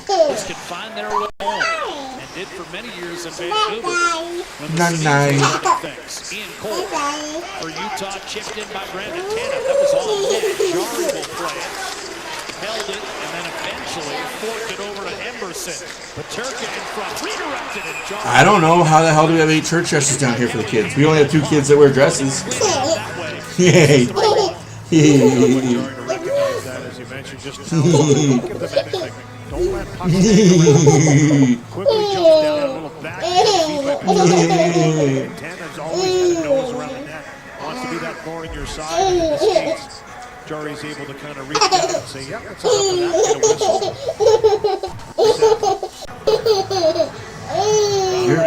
Slated to start tomorrow in San Jose. She's laughing pretty good. Sharks also in contention. No, I don't wear dresses. What are you talking about? I've never worn a dress a day in my life. Nashville on Thursday. You know what, the schedule's not going to be any easier, and you've got teams that are fighting right there, vying for those positions that they're going to play down the stretch. The Avalanche, by the way, today. I think I've worn pants more than I've ever worn. So continue their fine play that started off. They were out of the gates faster than anybody, and they pushed off the West. Go see Mom. Ducks, another big one tonight. Go find Mom. Edmonton's title chances. What? A puck ends up on a play. Edmonton will get another power play. Fans with a pretty nice snag. I think. Hey, did you know? I think that was puck over glass. They're going to talk about it. They're going to debate New it. York City News today with the supposed birth of a child at Rogers Place on Saturday. Yes, in case you guys didn't hear that. Nope, no power play. Load not taken. Partner Louis DeBrusk, drafted by the New York Rangers. He could have been a big In case you guys didn't know, yes, there was a birth at Rogers Place on Saturday. Not 7th level. Second period, a baby was born in Rogers Place. Ain't that something, eh? They rushed her absolutely afterwards to the Royal Alec. Baby and mom are fine. What a story to tell, though. Why would you go to a hockey game when you're that pregnant? The game started at 7:30 Mountain, so 8:30 Eastern Time. Yes, 9:30 Eastern Time. McDavid almost gone done, did it again. Yeah, he deked around the entire team again and almost scored. This time 5-on-5, so no power play.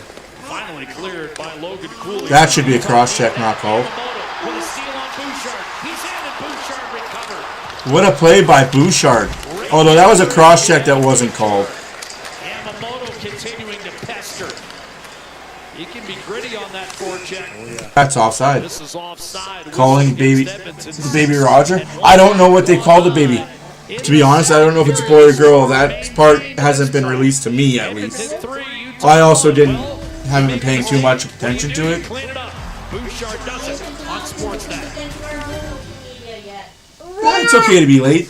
It's okay to be late. You're here, and we appreciate you being here. Tomorrow, game time is the same time. A proud partner of the Edmonton Are you tired? Oilers. No? You want to go to bed? Is it bedtime? Nah, the Blue Jays got this. Is it bedtime? Hey, tight of the night. Everybody breathe. Are you tired? No. No, you're not tired? No, leave that room. That don't belong to you. No, not yours. Who's over there? Go investigate. Go see.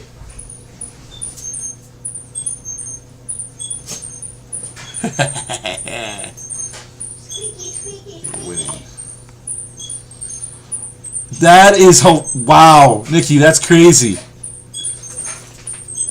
What? Nikki almost had her middle son at a WWE Raw event. Yeah, Carrie also went to a Raw event with Leo in her belly. I am never late. I arrive precisely when I choose to show up. That is so true. That is so true. Oh, chips. I'm hungry. Of course you are.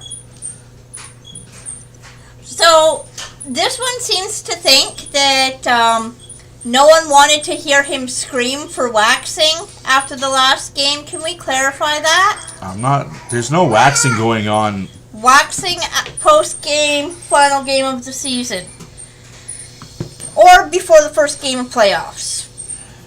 We're not waxing. Y'all ain't getting waxed nothing. So I wanted to deliver an update that she is due mid-May. Y'all be crazy you thinking that's happening on a live stream. At the rink, she said no power. Tomorrow's game time is, I believe, 7:30 as well. 8 o'clock Mountain. So 10 o'clock Pacific, 10 o'clock Eastern. If that baby is born during a playoff series, that they will be at that. Shoot! So, Jerry, is that a call for you want to see him get waxed? No, that's a call that it's not happening. I'm with you, Jerry. Jerry, I'm with you. No waxing.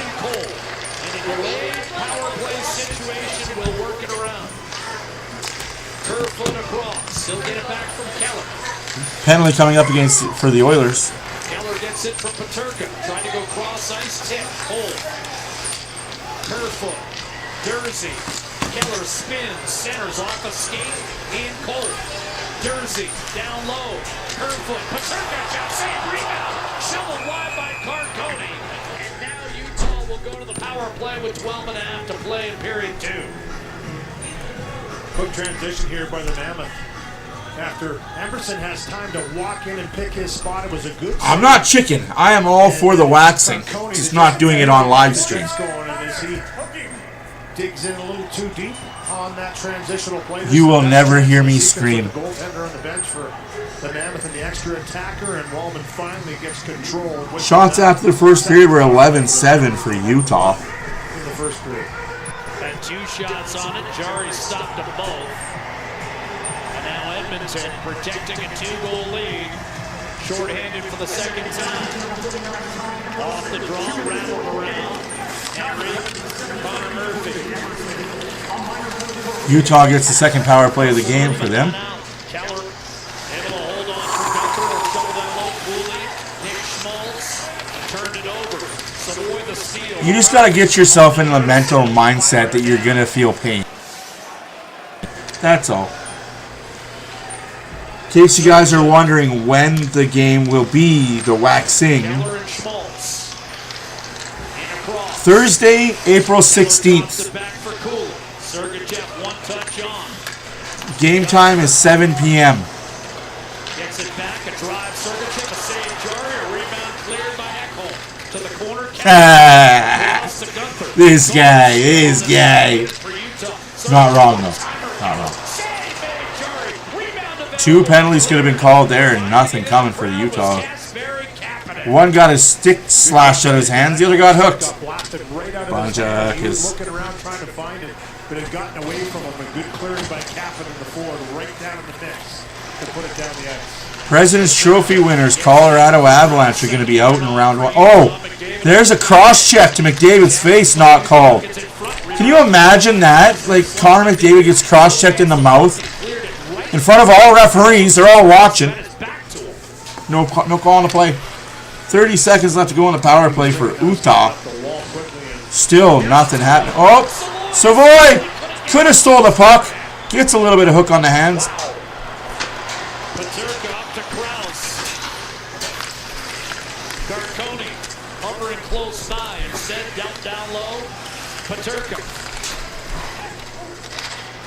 Across, Weegar. Garconi curled it back. No. Oilers kill that penalty as well.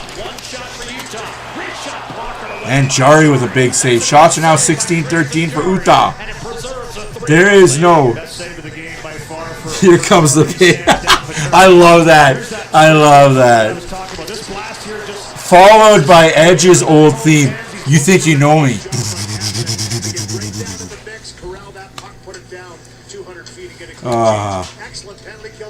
Here comes the pain for Brock Lesnar, followed by You Think You Know Me, Edge.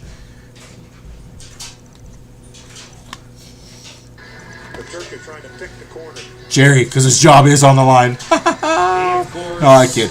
Also, yesterday was a somber day for us in the hockey community. I should have started off the top of the broadcast with this. But the Humboldt car crash was 8 years ago yesterday. The song 16 Sticks played quite a bit on the radio in my phone. Did a video on TikTok about it. 10 minutes left to go in the second period. Still 3-1 Edmonton. Emberson driving in. Jason Dickinson a shot. Blocked away by Pavelka. Rebound. Snagged by Keller. Many lives were affected by that tragedy 8 years ago. Looking for Krause. Back down low. I can see clearly.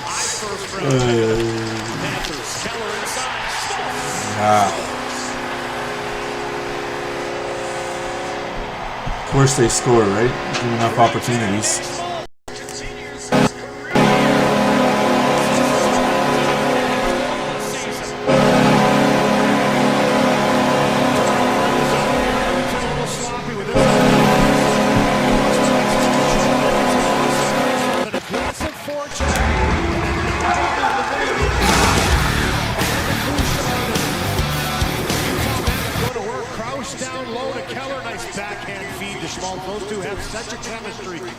Well, you don't have to worry about Oiler King game race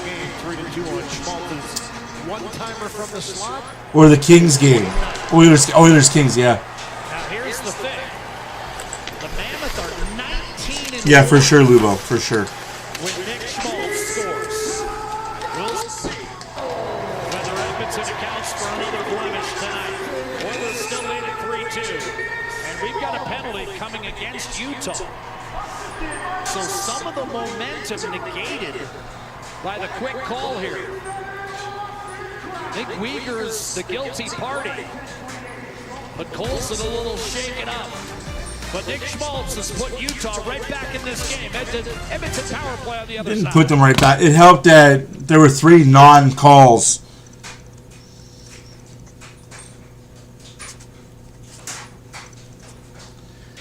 I mean, when you don't call a high stick, a slash, and an interference, you're bound to get a little lucky. Any whoosies, Oilers get a power play. Let's go Oilers. Score on it.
Minnesota beat the Kraken 5-2.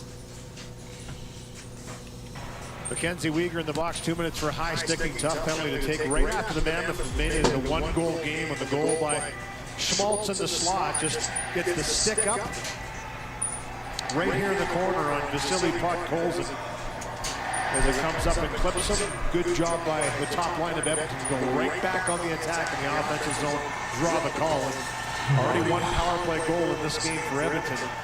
This would be a big one again to extend the lead to 2. I agree. You can't take that. That's a reckless, silly penalty. It's not, you're not off balance the way Cal control was. your stick, right? Exactly. Nugent Hopkins wins the face-off. Boy on the Bouchard. Oilers looking to make the Mammoth pay. Cole breaks up a pass. Utah, middle of the road penalty killing unit. McDavid, his pass deflected, and Nugent Hopkins couldn't find it in time. Nugent Hopkins one shy of a 7th 20-goal season, and he's had 19 and 18 twice over the course of his 15-year career. McDavid works his way through traffic in the middle of the ice, pulls up, finds the boy. Bouchard. McDavid. Savoy.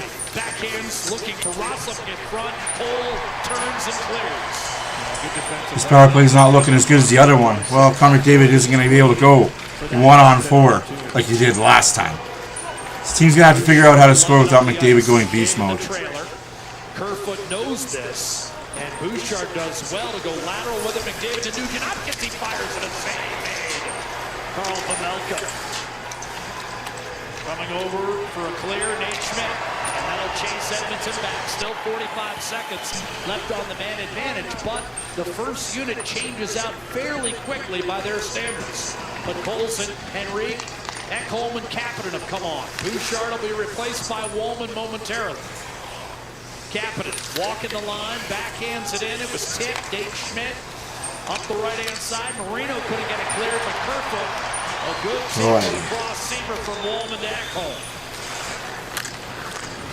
15 seconds on the penalty. Nothing good to write home about there. But Colson. Kapanen. Fire is kicked off the pads. Right to Stenlund. What a clear knockdown by Henrique. Giving Wallman an opportunity. Ekholm. One timer and a save on Vasily Podkolzin. Evening, Epic. How are you, sir? Hurdles out of play. And it remains 3-2 Edmonton. A couple good looks by the second unit of Edmonton, just with a real shot mentality, move it, get a puck to the net, create 2 good chances.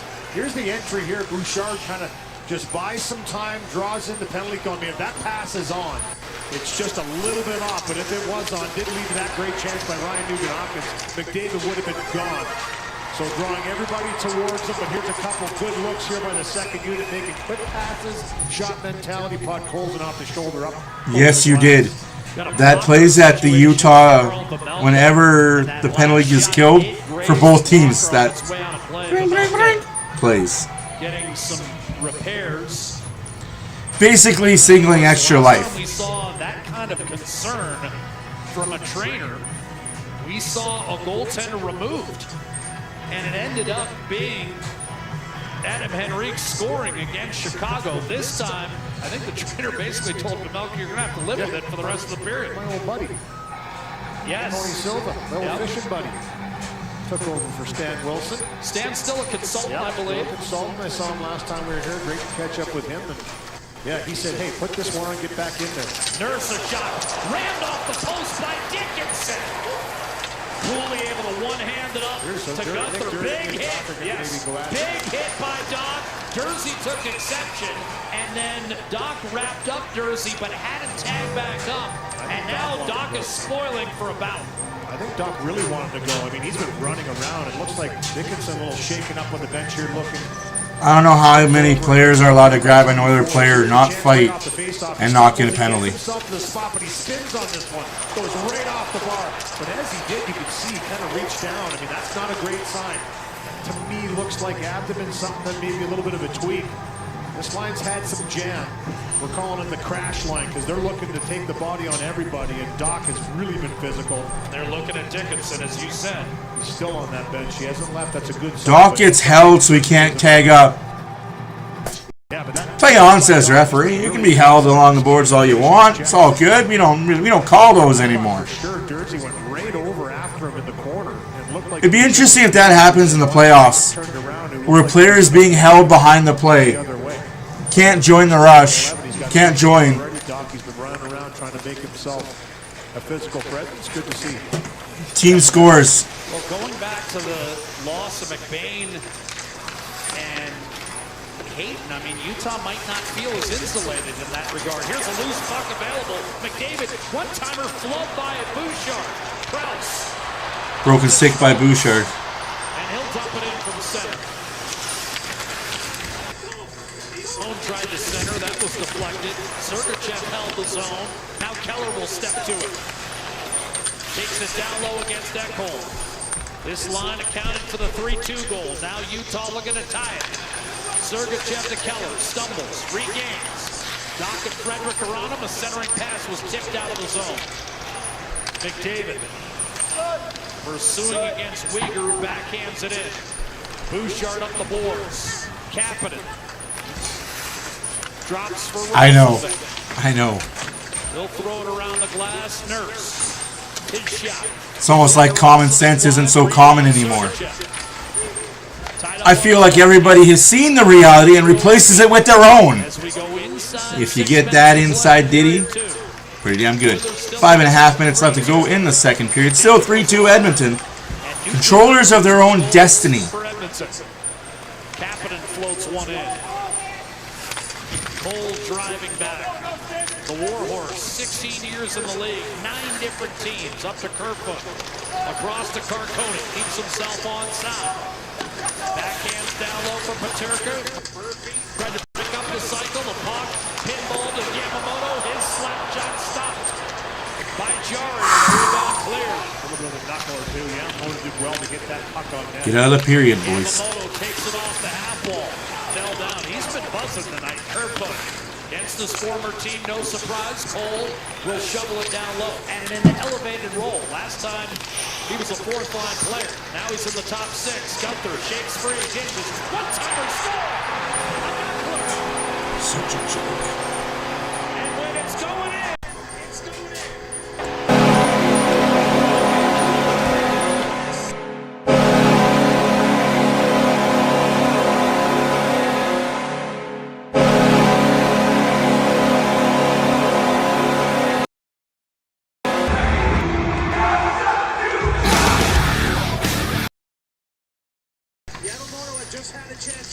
Jari needs to have that save. But this one here comes off the stick funny. And you're going to see Walden tries to go out and get a block on this shot, but it somehow gets by him. I don't know if maybe it goes off the heel, but somehow this knuckler from Logan Cooley, little change-up knuckler, that's the double drop shot, finds the back of the net. Utah Mammoth that tied this game. 3-3 hockey game. The change of pace, Louis. Shot that ends up in the net. Gunther and Jersey with a help. Yep.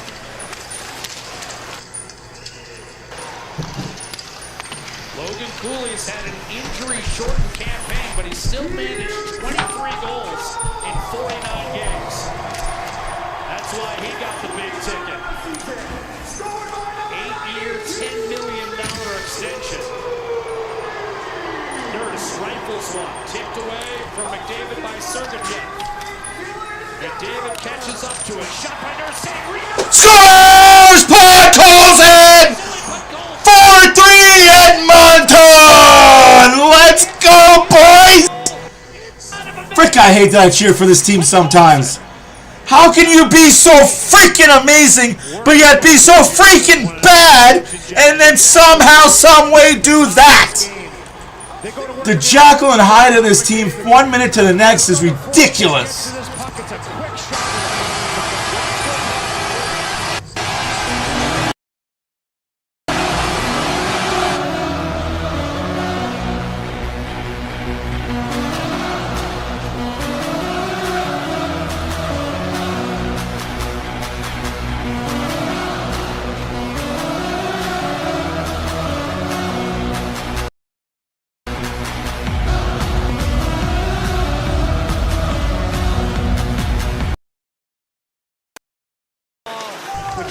But I'm sorry.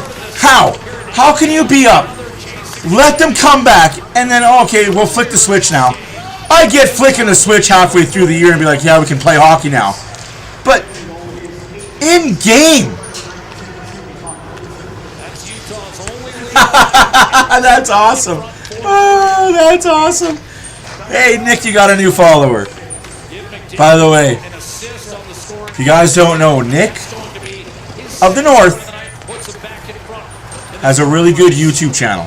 If you like goalie creation and like goalie content, go check him out.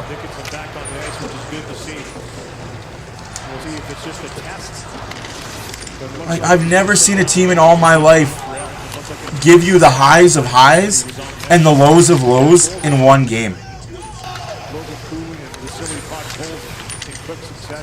One season, I get it. One weekend, understandable. One game? Heh, nay. One period.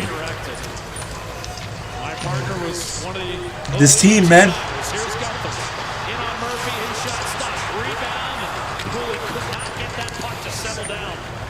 Still got 2.5 minutes left to go in the second period. 4-3 Edmonton. Shots are 17-19 Utah.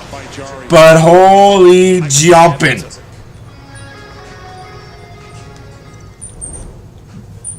Brick by brick. No, my pleasure, man. My pleasure. I don't mind. Let's get your numbers up a little bit. Never done building.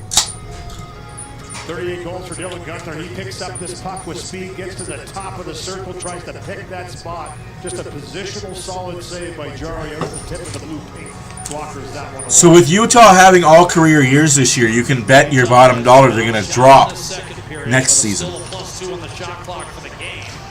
Sergachev trying to drag and keep it in on the line. Can't do it. Pressure from Russell forced Utah back. Krause to Schmaltz. I'm not saying it'll work, but it might double from 10 to 12, 10 to 20. Yeah, you're not wrong, Jerry. You're not wrong at all. Another power play coming up for the Oilers. Score on it. You've got hooking.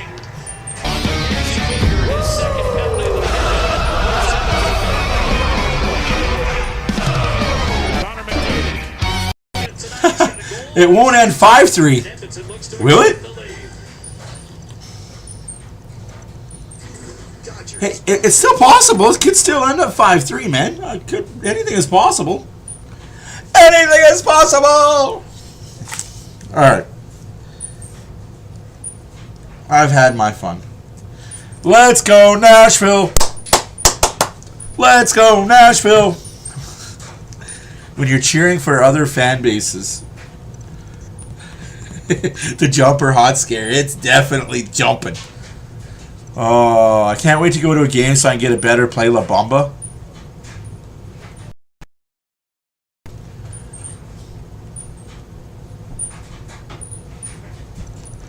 You're not wrong, Jerry. They cannot do the passing power play. 12 minutes left to go in the second period. Nashville 1, Anaheim nothing. Let's go.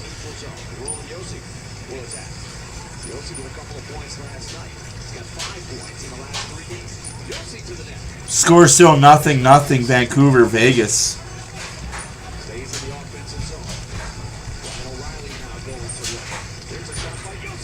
Oh, almost another one by Roman Jussi.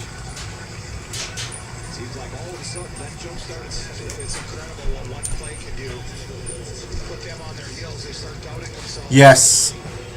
For season seats, their payment plans are actually pretty good. I do like their payment plans, Nick, for season seats.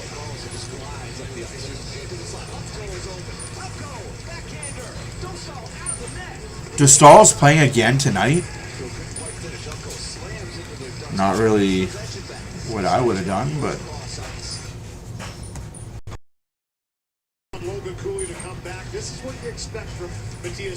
Definitely not what I would have done, but okay. Not afraid to activate, get up on the rush. 400th point on that assist on the first goal. Oh, they're having per game now. I knew they had it for season seats. I didn't realize that it was payment plan per game. Oilers 13 goals on 55 shots against Mamelka. You know what? Diane, let's join this payment plan per game. it's in this year. The Oilers looking for separation. And after I'm going to have to look that up. Thank you for bringing that to my attention. it'd be demoralizing if you're down 2 again. They only have 2 home games left this year. Weaker in the box for hooking McDavid. He's got a goal and an assist already. Dashes in, smacks it around the boards. Cole cut it off. Sergachev wastes no time in tossing it like the Kings. That grim attempt by McDavid. Rolled off the stick, so it was a little slower than he intended. Yeah, I'm not cheering for the Kings either. That's ridiculous. 19 regulation wins and you think you're a good team. 1 minute to play. That is what I've been saying all year, though. Like, it needs to freaking change. To Kerfoot, and then he tried to create a 2-on-1. It was broken up. Nugent Hopkins to Roslovic. Interior pass. Kerfoot the steal. Marino ahead. Short-handed. You've got Schmaltz with Bouchard back. Shoots and scores. Short-handed goal because our goalie can't make a fucking save.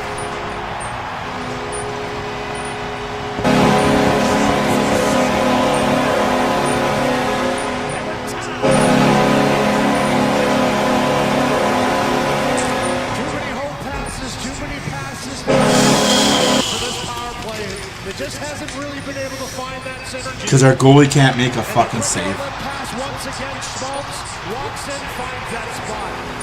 We talked about it over the pad, under the glove on that side is a right-handed shot. Schmaltz coming down the left-hand side. But for Edmonton, just not clean on their passes, not clean on their support. Credit to Utah Mammoth looking to challenge. And Schmaltz with his second of the game ties at 4-4 as he beats Jari.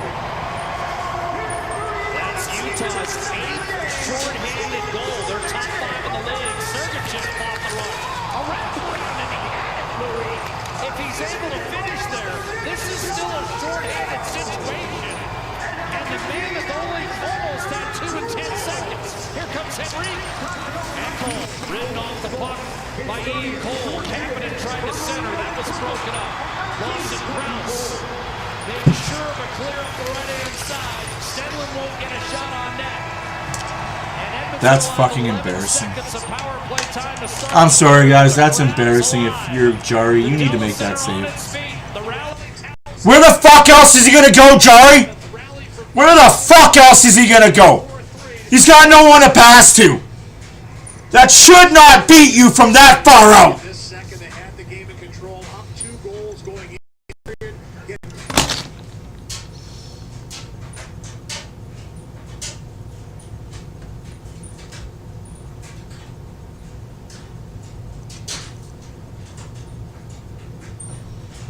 There's 2 goals that Jari's let in tonight that he should have had. No excuses for it.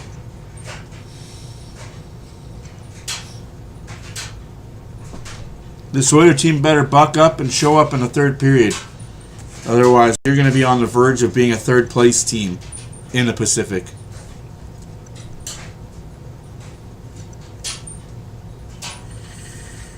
Still making playoffs. It's just... Well, it's like my man said that I talked to today. I'll leave you with this.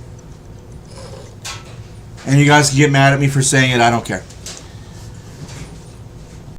Do the Oilers care about home ice advantage? No, they don't.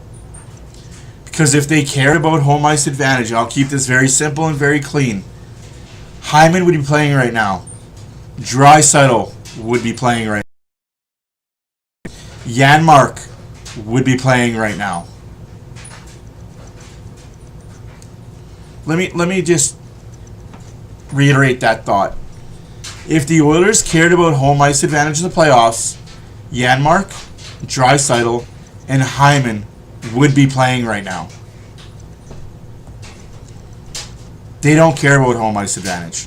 They don't. All they care about is getting into the playoffs.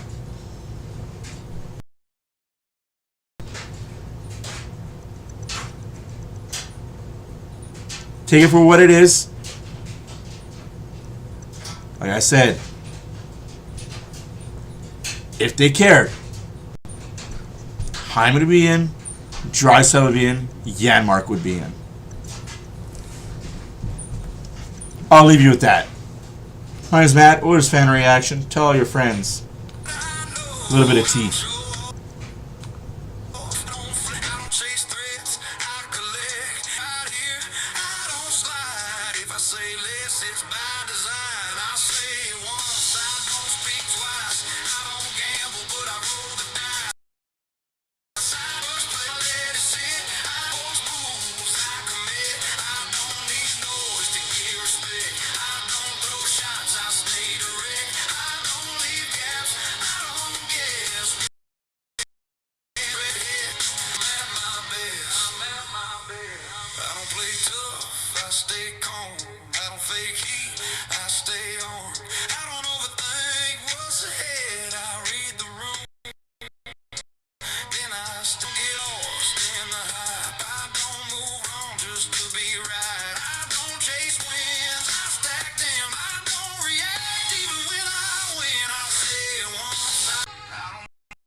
I don't fake heat, I stay on. I don't overthink what's ahead. I read the room, then I step. I don't get lost in the hype. I don't move on.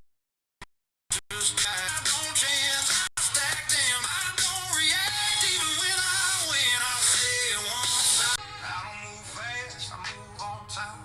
Pressure don't push me, I let it decide. It's up and low. I don't reveal what I know. I don't show off, I don't flex. I don't chase threats, I collect. Stand right here, I don't slide. If I say less, it's bad. I say once, I don't speak twice. Gamble, but I roll the dice. I don't rush plays, I let it sit. I don't force moves, I commit. I don't need noise to get respect. I don't chance, I stay. I don't leave gaps, I don't guess when the pressure hits. I'm at my best. I'm at my best. I don't play tough, I stay calm. I don't fake heat, I stay on. Think what's ahead, I read the room, then I step. I don't get lost in the hype. I don't move on just to be right. I don't chase wins, I stack them. I don't react, I win. I say it once. I don't move fast, I move on time. Pressure don't push me, I let it decide.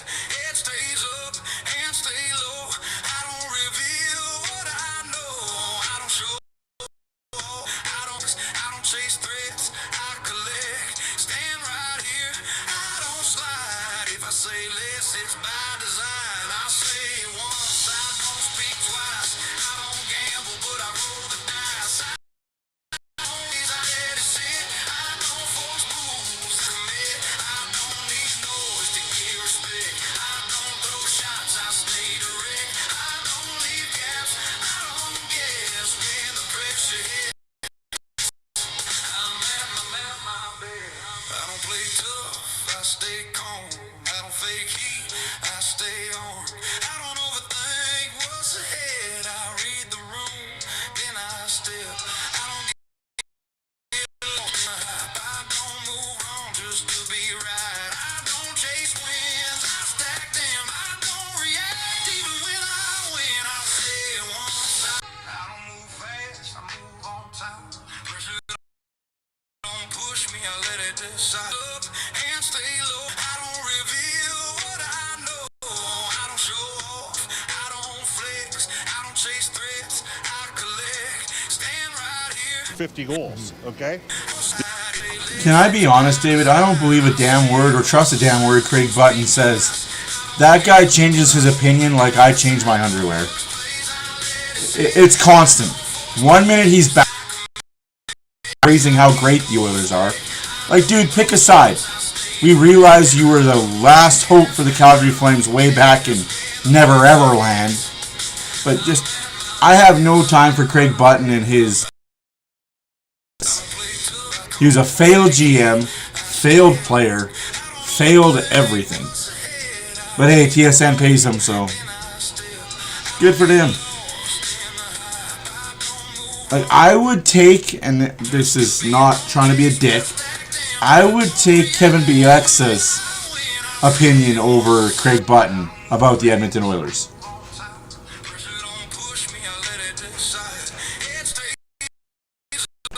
Yeesh. That's tough.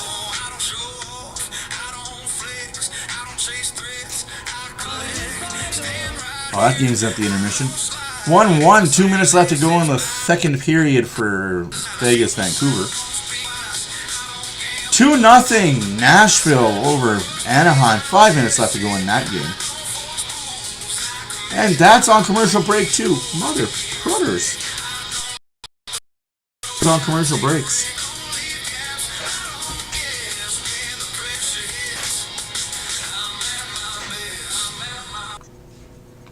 Sorry, I got no time for Craig Button and his BS. Oilers at the beginning of every year. I don't think they're going to be a good team this year. They go out and win, make playoffs, almost win the Pacific Division. I don't think they're going to go very far this playoff run. Cup farthest playoff run, cup final. Like, dude, just say you don't like the Oilers. And then whenever something Oilers related pops up, you just keep your mouth shut about it.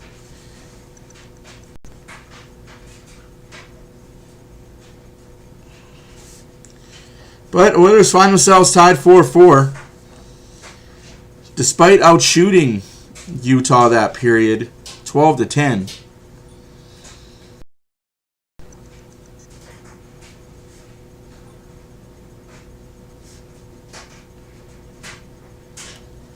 Utah still holds the 21-19 edge.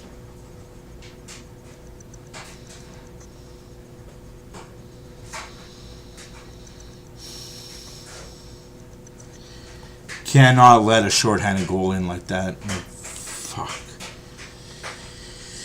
In case you're late and you didn't know, Peterka makes it 1-0 Utah. Lazar ties the game up. Connor McDavid makes it 2-1 Edmonton on the power play. Hopkins makes it 3-1. And then the second period, Schmaltz, Cooley make it 3-3. Podkolzin makes it 4-3. And then Schmaltz again shorthanded makes it 4-3. Heading to the third period on said power play. For at least 11 seconds. I don't know if that's good, bad, or indifferent. Podkolzin's 18th of the season, assisted by Nurse and McDavid.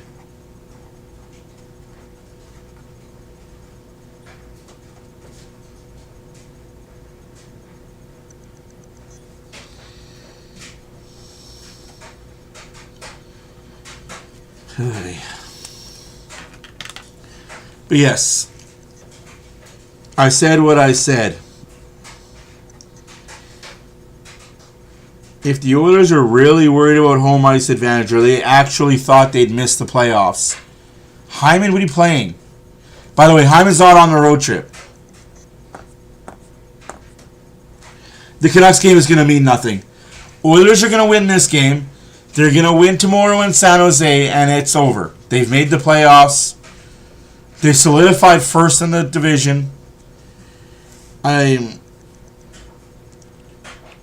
It just bothers me that I know that if Oilers thought, if the Oilers team, the players, the management, the coaching staff, thought that they were going to miss playoffs, Draisaitl would be playing right now. Janmark would be playing right now. That bothers me a little bit.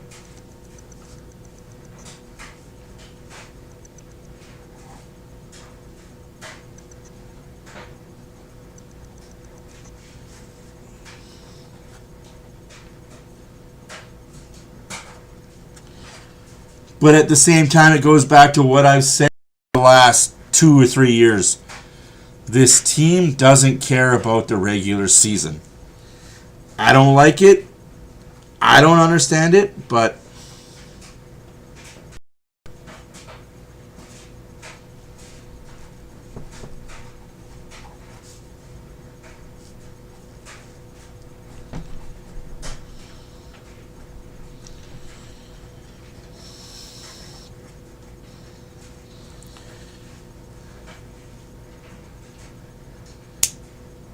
no, you're not wrong.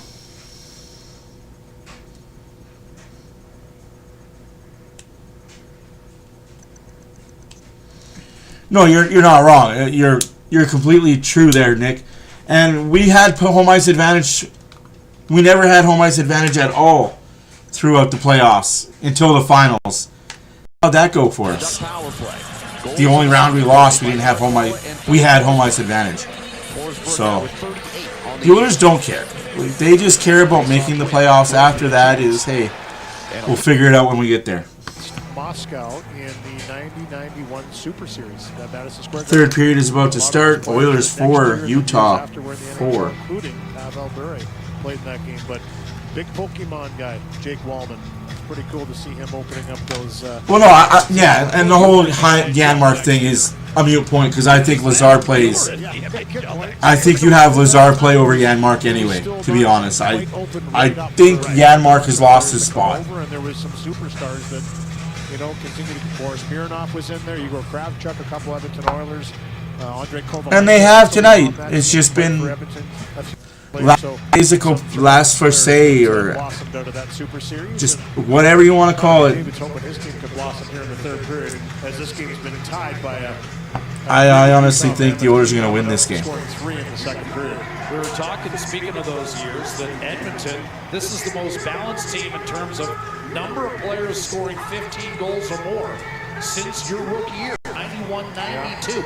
8 guys this year for the Oilers have at least 15. That's a lot. That's production down your lineup. That's balance up and down the middle, up and down the lineup. Connor McDavid with a goal and an assist, preparing to take the opening face-off of this third period. That's crazy. That many Oilers have scored 15 goals this season. For the first 11 seconds. McDavid wins the face-off. Ekholm to Bouchard. Quickly one touched on and then rifled back the other. I believe in George McFly. I believe in George McFly. Power play over. Games that have been tied after 2. Both teams with similar records. Mammoth have played a ton. This is the 19th time they've been tied after 2.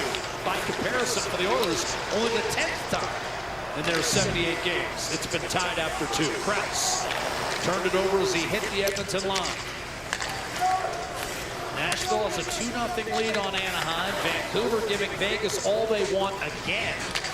That game is tied at 1. Vegas a point behind Anaheim and Edmonton in the Pacific Division. And again, due to regulation wins, the Oilers have all tiebreakers. Turned over by Nate Schmidt. Quick snap by Nugent Hopkins. Shouldered aside by Pavelka. Nugent Hopkins already with a goal tonight. His 19th. Cooley will put it down. Mike Modano. Nice. For which team? The Utah Hockey Club team right now? The Mammoth? I love Mike Modano. Nugent Hopkins eventually able to clear back the center. Carried back in by Cooley. He's with Gunther. No, absolutely. Well, absolutely. He doesn't have the scoring touch, but he has the physical ability. He'll shoot it in. That's why I think he fits so well on the top line with McDavid and Savoy. Or McDavid Hyman. Like that. We talked about the Avalanche wrapped up the Central Division in the Western Conference with a win over St. Louis, and that probably 1-1 second intermission, Vancouver, Vegas. Stick around after this game, guys, and girls.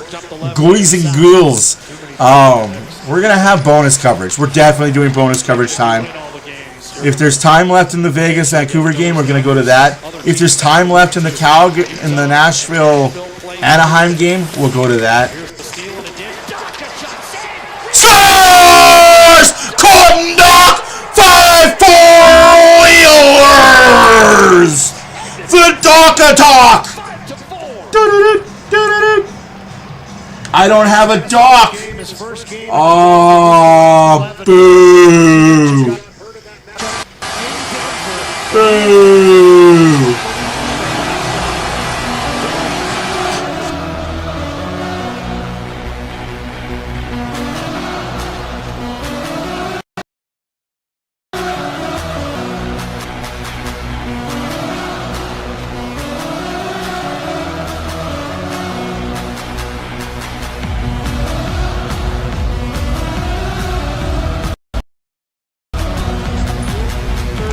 The Dach attack scores!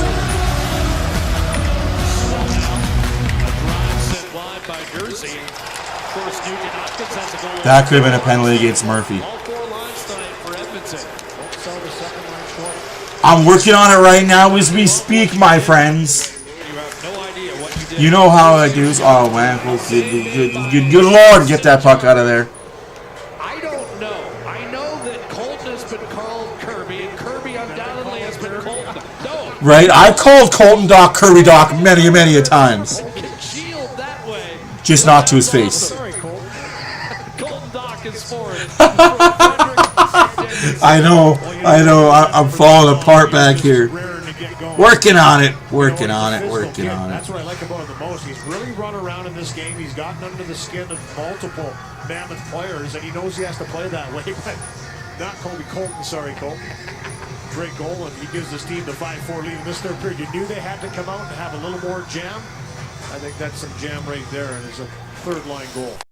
Weegar Well, you and I know they've been called each other a bunch of times. He's told us Keller a shot from a sharp angle help. Oh, McDavid loses the handle on that. Cleared immediately by the You're not wrong, Nick. I have no faith in this guy. Like, I want to, guys.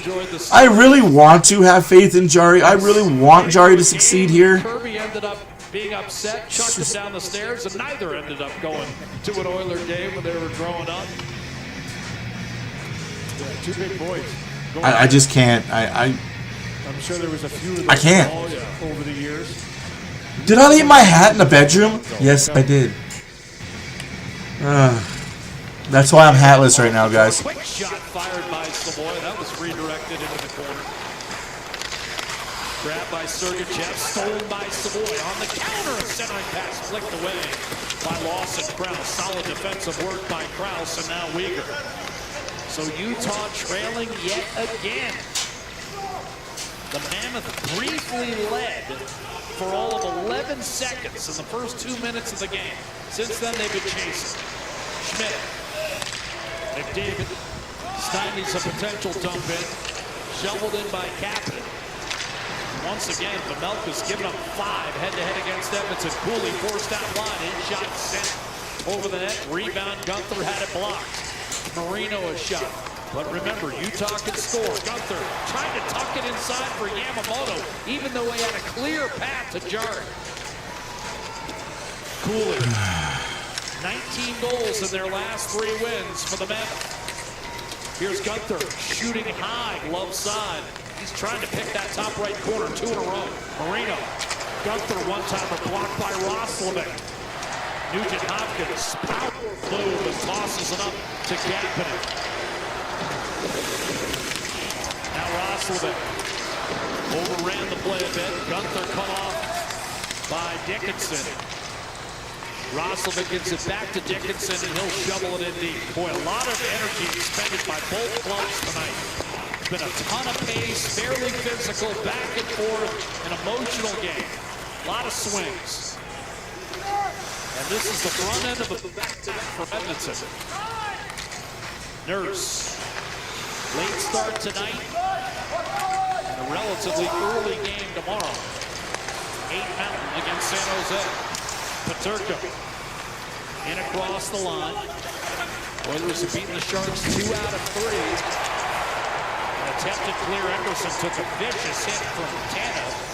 But Wallman, off that clear, will bring it up the center and drive it down deep. But Wallman being asked to go by Weegar. It has been chippy at times tonight. Fired up the middle. Cut off by Wallman, tossed in by Henrique, and Pavelka forced to cover with Lazar and Jones bearing down on him. Alberta wins with Play Alberta. Download the app to start playing today.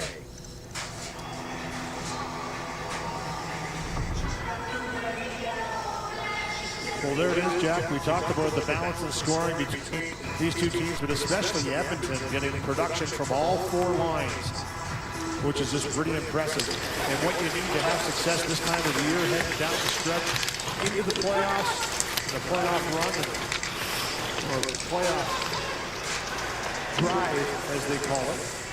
But everybody, all hands on deck in this one. I mean, Edmonton is 5 points clear and owns a lot of tiebreakers, but they're not in yet either. And that's something Connor McDavid was careful to remind us. Yeah, I didn't want to. No X yet. There's no X beside the Oilers' name in the standings, and that's something Connor talked about. We need that first. Where we finish is secondary to making sure we get in there, and I agree with him. And I don't think they really do care who they're playing or where they're playing. It's about getting in there, giving yourself a chance. And both of these teams fighting to try and get that X. David, a D-zone draw against Cooley. Man, a lot of pressure comes into play on Thursday if they don't get at least a point out of tonight's game. Cooley a shot. Missed the net. Nate Schmidt gathers. Gunther fires into a crowd. That might have hit Marino. One-timer from distance. That was blocked. Schmidt couldn't get it through. Cooley for Podkolzin has no blatant skate. Gunther, yeah. Podkolzin has no skate. Here's McDavid with a pop. Marino back.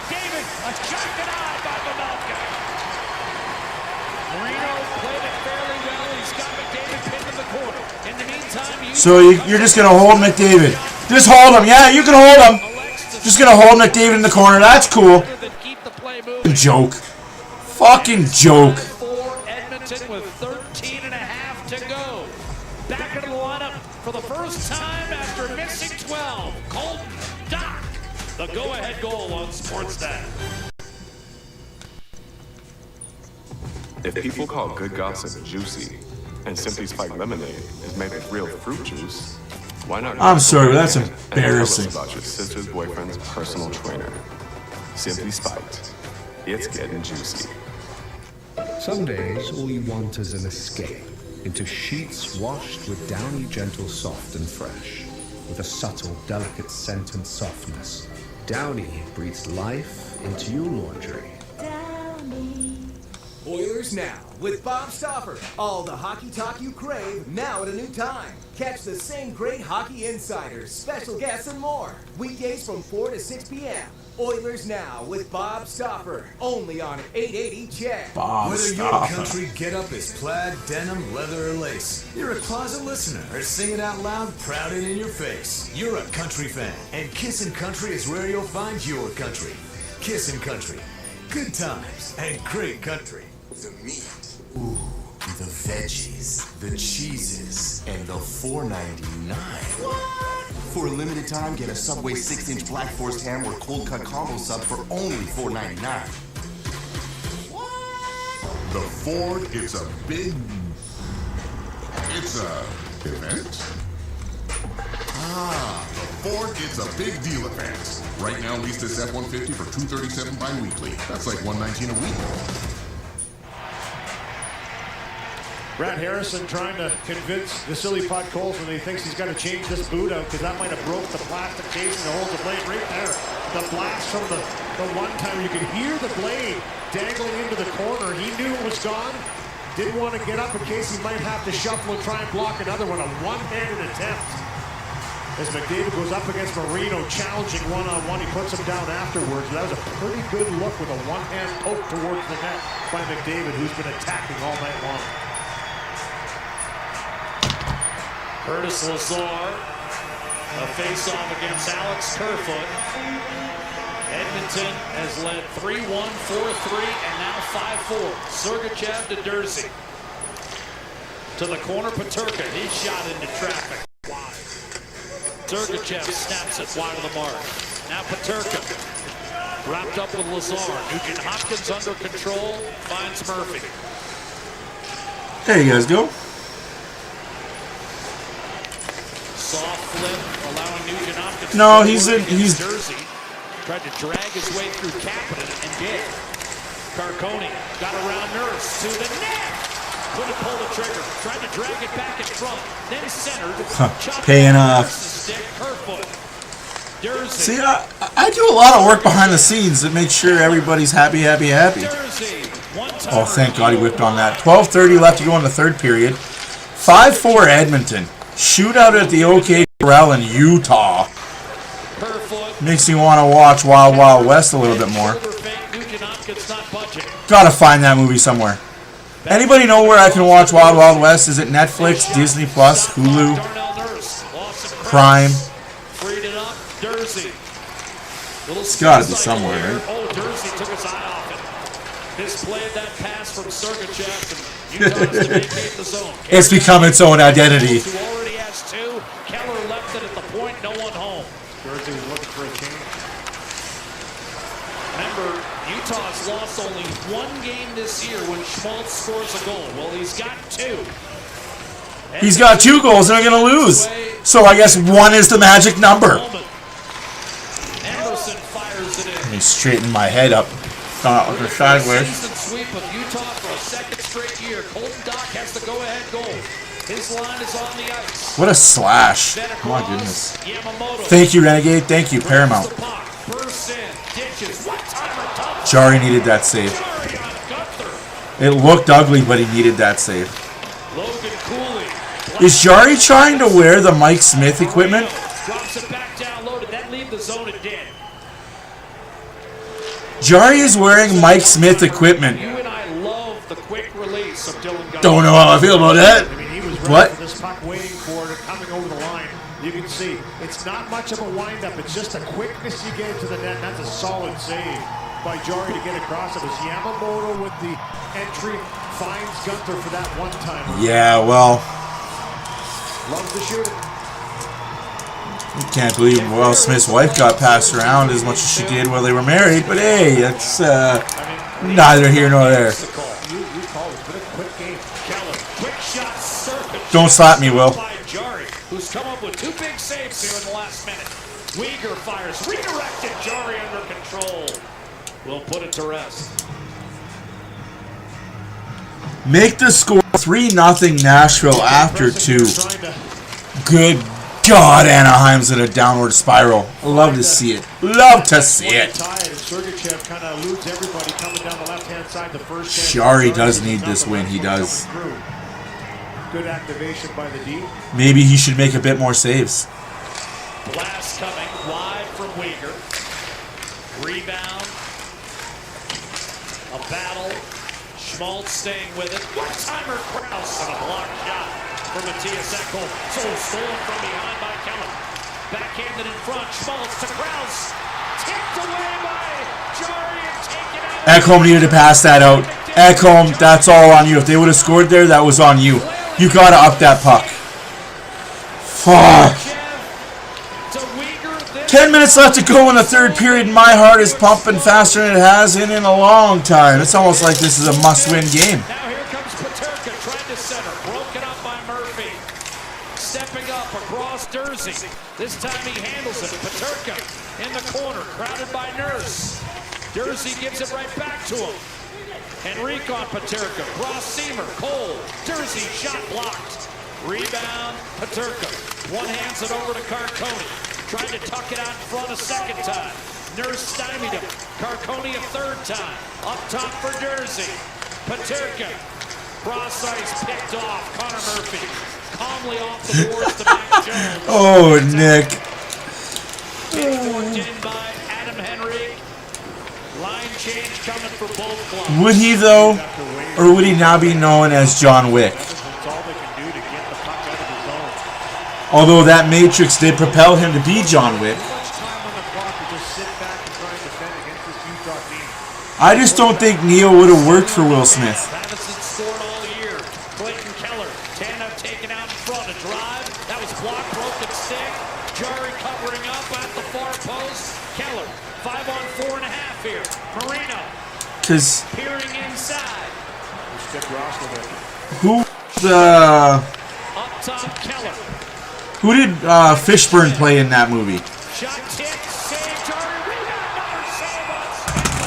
Holy fucking hell. This team makes me want to drink. This team makes me want to drink. Oilers leading to a 5-4 lead. Desperate game. It can't be this hard to close out a game. 8:50 left to go in the third period. Oilers up 5-4.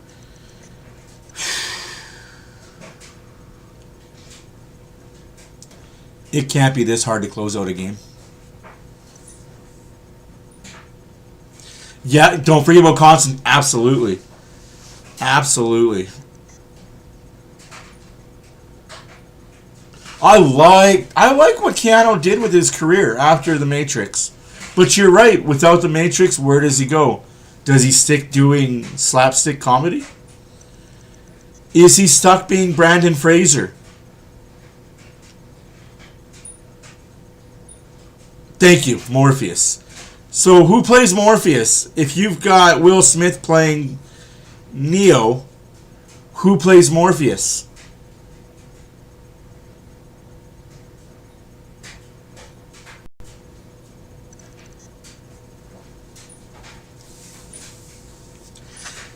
Because you can't have Fishburne and Will Smith in a movie together. I just don't think that dynamic would have worked where Fishburne slapped around Will Smith for the majority of the movie until Neo figured it out.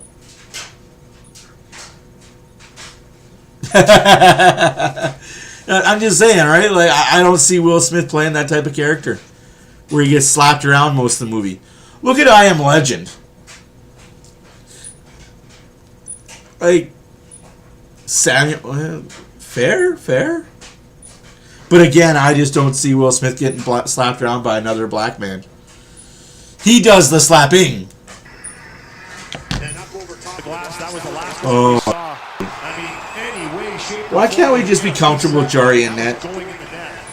Somebody has a souvenir. It's okay. Tomorrow night we're gonna have Ingram in net against San Jose.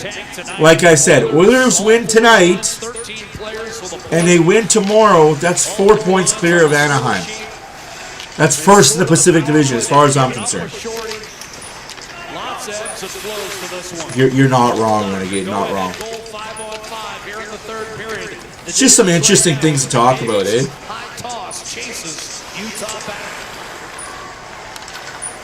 Sergachev off of Krause's right skate. Ekholm over to Bouchard. Krause got a healthy chunk of Bouchard, but now McDavid with speed. Drop past Savoy. His shot. Drifted wide as the stick just exploded. Evaporated. But Colson then crawled outside. And offside whistle against Jason Dickinson and the Oilers. What a time for your stick, just literally disintegrating your hands for The final back-to-back games of the regular season.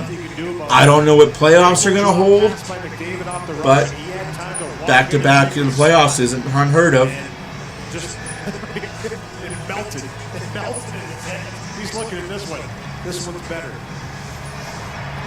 It looked like Randy. Yeah, we got back-to-back, and then we got a Saturday matinee in LA. Just completely exploded the set. Lead pass. Second time. Yamamoto didn't want any part of that. 7.5 to go in the third period. Still 5-4 Edmonton. Nate Schmidt, head and shoulders That's fake again, offside. looking for Yamamoto. Oh, God. Gunther punching forward. Nurse took his eye off of The puck dies where the nets are for the Jazz. The boarding in the back ends, that's where the puck goes to die. Nate Schmidt. This feels like both teams have really left it all out there tonight. 7.5 to go in the third. Yep, absolutely, Nick. We're absolutely going to watch the Vegas game. Whatever time is left in the Vegas-Vancouver game, we're going to watch it till it's not close or till it's over. I think Nashville has that game, so unless Anaheim comes back, there might not be any point to watching the Anaheim game, but we'll see.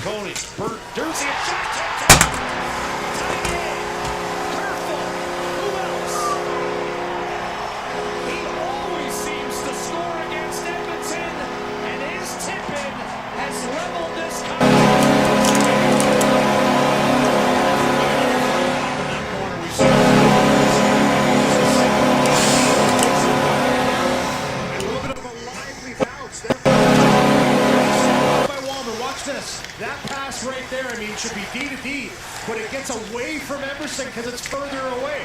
This leads to this attack by the Mammoth, and they have been good at doing this. They have been throwing a ton of pucks at the net.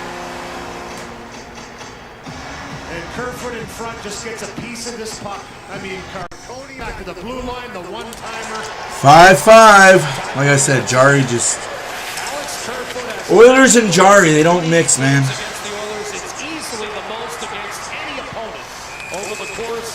That's offside. He's bounced around quite a bit. His 8th year in the league.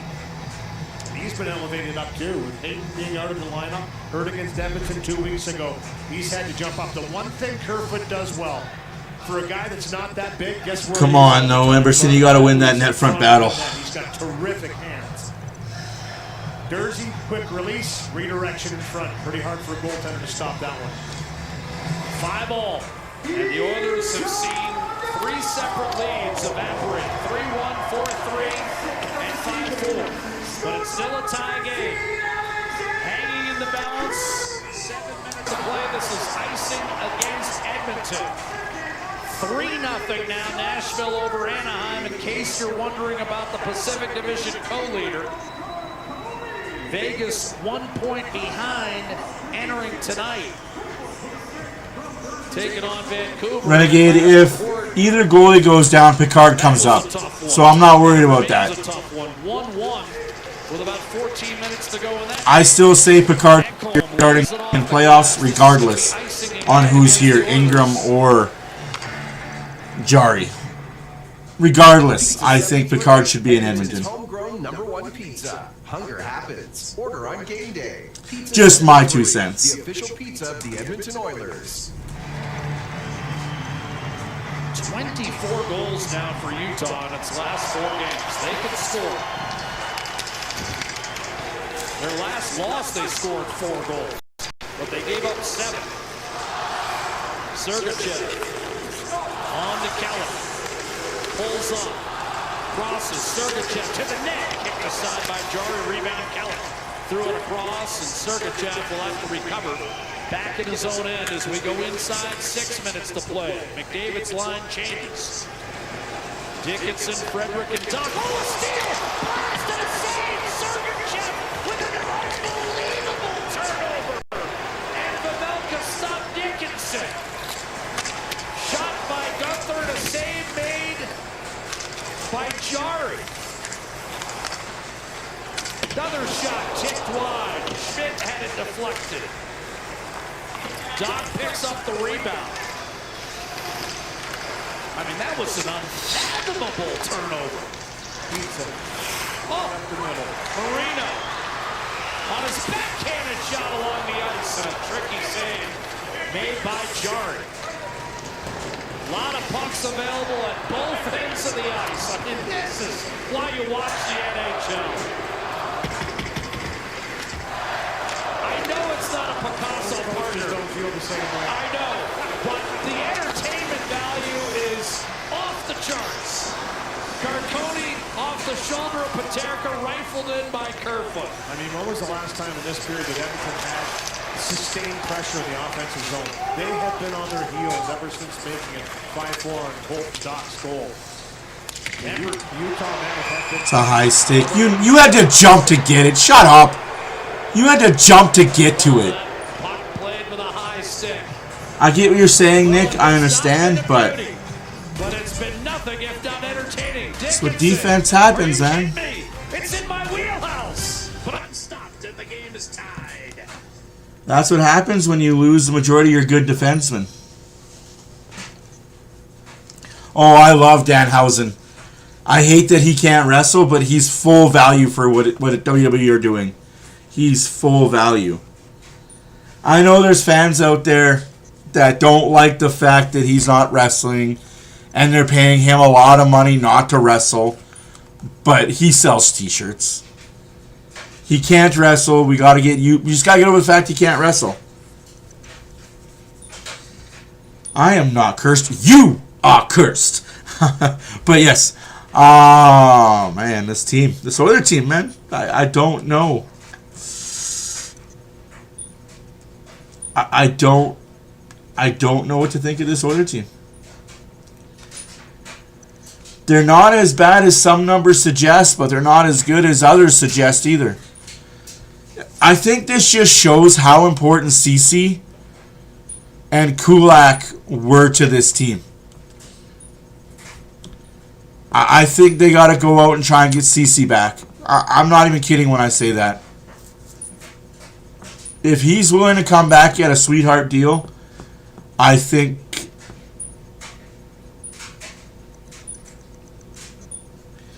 was that wrestling though? Like, he didn't really take a bump. You got tagged in by R-Truth one time. A singles match.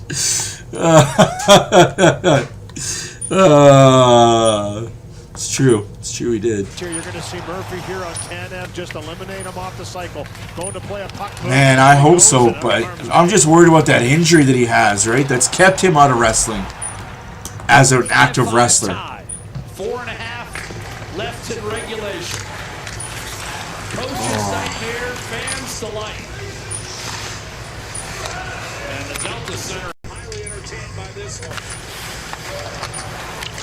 Utah has not led since we were under 2 minutes into this one. Icing will be the call against the Mammoth, and that lead lasted for all of 11 seconds. Yeah, he does. He looks really bad bald. Edmonton looking for its 6th win in 7 games. And an opportunity to hit the pillow tonight in San Jose. No worse than where it's at right now. Tied for first with the tiebreaker in hand. Draw won by Utah. Clayton Keller a flip. That'll be settled by Evan Bouchard back in his own zone. Turned over at center. Here's Lawson Krause. Curled it, looking inside for Nick Schmaltz. And I said what I said. There is no Hyman on this trip, so he won't be available till they come back to play Colorado at home if they need him. I don't suspect to see him until playoffs. Here's Logan Cooley dashing in, cutting left, shooting wide. Rebound Yamamoto. Utah has missed a ton of nets tonight. Draisaitl won't be available till April 20th. Digging in your yard? Get your utilities marked. It's free. Click before you dig at atco.com. Yeah. Although if the Oilers lose tonight, lose tomorrow, gotta play LA, lose LA. I might be seeing a different tune of Draisaitl Hyman on Colorado Monday. That's a look from one of their scientists. Off the draw. Marino. Carconi tried to tuck it inside. Here's Peterka. Backhander on net. Save Jari. Rebound. I thought that went in. Nurse unable to clear. Kerfoot back down low to Peterka. Centering pass hit. And a big hop. Nate Schmidt able to settle it down and sling it down low in the corner. Nurse cut it off, and then it hopped over the stick of Marino. I gotta say this, so I'm open for overtime. Let's just get this game to overtime for the Oilers. I know we shouldn't be saying that, just because I despise overtime points, but that's how LA is in the playoffs right now. Overtime points. Roslovic works in from the right-hand side. Yamamoto to Gunther, and he'll lift it back through center. And the way this one has gone, if it does make it to overtime, and that's a big if, I guarantee you it's going to end in OT. We're not going to shootout this one. Even cold. Utah has not even gone to a shootout all year long. The Oilers hope they don't. They're 0-3. Gunther will flip it in. Still 2:20 away from a potential overtime and a clear for the Oilers. Weegar takes it from Sergachev and fires it in. Connor Murphy looked to clear and did. This is going to be ruled icing, though. I thought it might have caught a piece of Keller. Yeah, I mean, right away. But they say no. Maybe he hooked it through him. It looked like it deflected off the forechecker. Murphy just clearing the puck, but it deflected off the forechecker, in my opinion. He's still arguing with the referee, but all 4 officials obviously didn't see it. If it did happen. Schmaltz against McDavid. 2:06 to play. Game tied at 5. McDavid wins the face-off. Darnell Nurse, and he's got some room. Fires one across, and Savoy deflected. Rocking up into about the 12th row, which again is dotted with blue. Don't put that, tonight. Mickey. You are cursed. That was an extra hard one across on the entry. You look at both benches. Don't come in here with that voodoo. A whole lot of time, under 2 minutes now left in this third period. Everybody's sitting down. Yeah, but here's the thing. As far as everybody can The Oilers win that series in 4 with no Jari in net. And that's just me being a realist. Sergachev off the left-hand side. That was the No Jari in net. Oilers win this series in 4. Ekholm smartly waved that into the corner. Savoy found Ekholm for an outlet, flipped in by Podkolzin.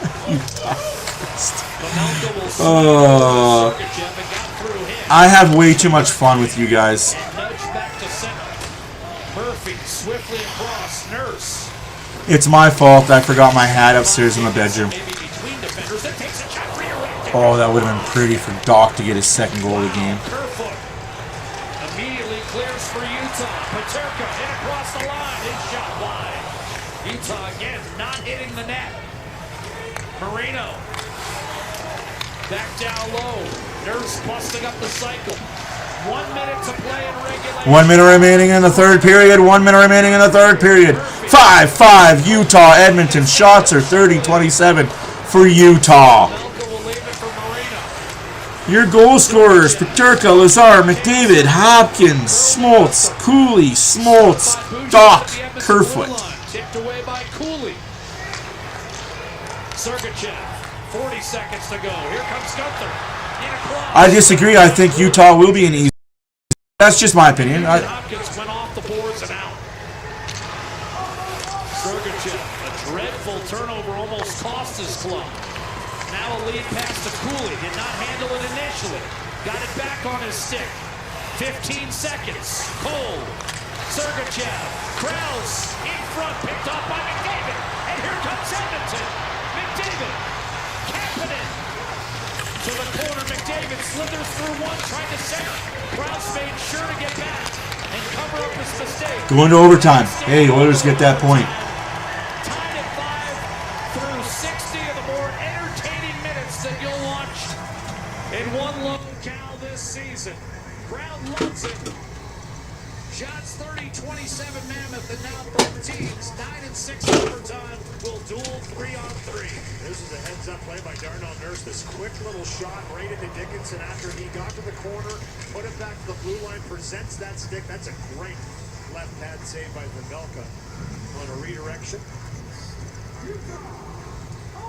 And yeah, even poor ice to open up here between these two teams that have been playing fast. I'm with you, Parker. No chances gets to a shootout. No chance. And they played 15 overtime games, and 15 have been decided 3-on-3. The Oilers 15 out of 18. Here are the goals in the third. Yeah, Kobe Doc made it. Oh my God, we're going to overtime. I mean, the Oilers didn't deserve it. They deserved better fate, but hey, we take overtime right now. Shots are 30-27 for Utah.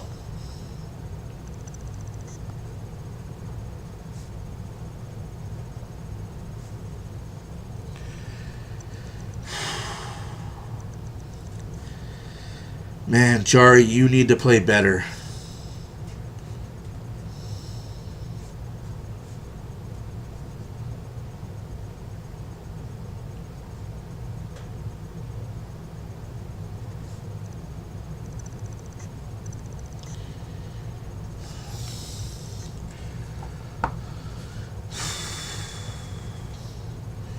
If the Oilers win, they clinch the playoff spot.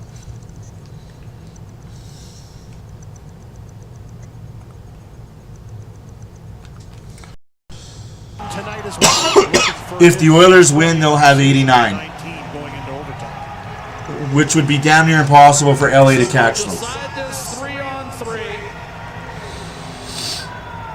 Anaheim trailing in the third, so Edmonton likely will at least have a share of first place at night's end. Even if the Oilers were to lose and Vegas would win, Edmonton has all the tiebreakers. So here we go. McDavid, Savoy, and Bouchard to start for Edmonton, and a face-off matchup ploy here from Andre Tourigny. He's going with Kevin Stenlund out there with Gunther and Sergachev, ostensibly to win the draw, but then you've got a solid defensive guy to defend McDavid if he loses. And Stenlund, the crowd wanted to trip off the draw. Stenlund stumbled, couldn't come up with it. He'll come off anyways, and now Savoy scampering in. Cooley has come on, and he tracks McDavid. Savoy guides it back to Bouchard. Matt Savoy, he'll charge in. Well played. Cooley, he was taken. No way! No way!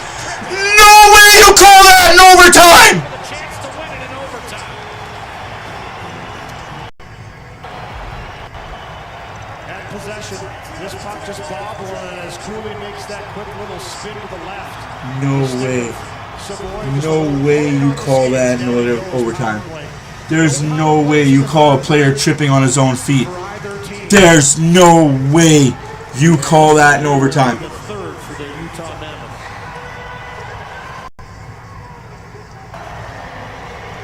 So, Nick Schmaltz There's no way with the importance of this game that you call that in overtime. Nurse and Murphy. Holy fuck. This NHL refereeing, man. Push the Mammoth closer to their first playoff spot. Sergachev, killer, shot, score.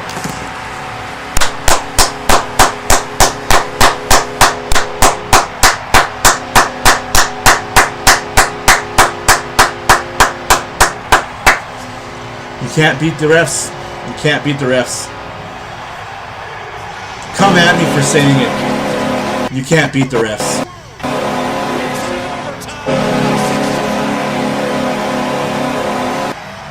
What a fucking joke. What a fucking joke. You can't call that in fucking overtime.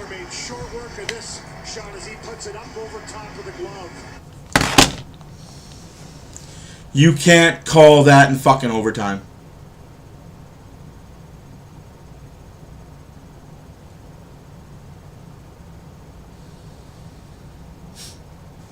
Fucking jury, man. On to San Jose tomorrow. 8 o'clock start. Oilers need to win one of these games on the road.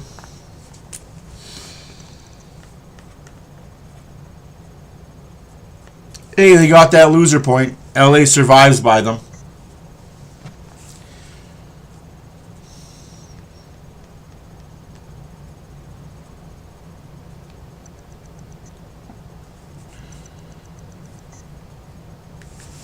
Then he feeds back to William and starts a Vancouver change. I don't get this league. I'm trying to be a not partial person when it comes to reffing. He's got some speed, carrying it, cuts in the middle with a wrist shot. I'm trying to understand. I'm trying to get into heads of what the fuck he does in this league. Zipped it right up to Pedersen, couple of nifty moves, but no shot. Oilers lose in overtime. Under 5 minutes remaining, third period. Jari, man, I can't with this. How was Bouchard shit this game? I don't get that. He was hoping for a tip, I think. And Eichel rolls the puck down into the Vancouver zone. Won't be enough for icing, I don't think, or will it? Yes. That's just me. I'm not putting that on Bouchard at all. The face-off will come back into Golden Knights territory. Jari got beat short side 3 times. As a goaltender myself, I couldn't imagine getting beat short side once, let alone 3 times. 9th shot on goal, which we thought they'd had. We thought Ratu had one and Hronek had one, but they're still showing an 8 for the game.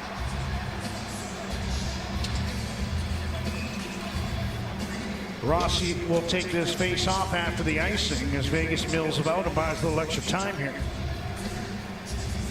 It's only the 4th face-off that Marner's taken in the hockey game. While he's not taking it, it's Eichel. I thought he was going to jump in there. Can't do that after an icing.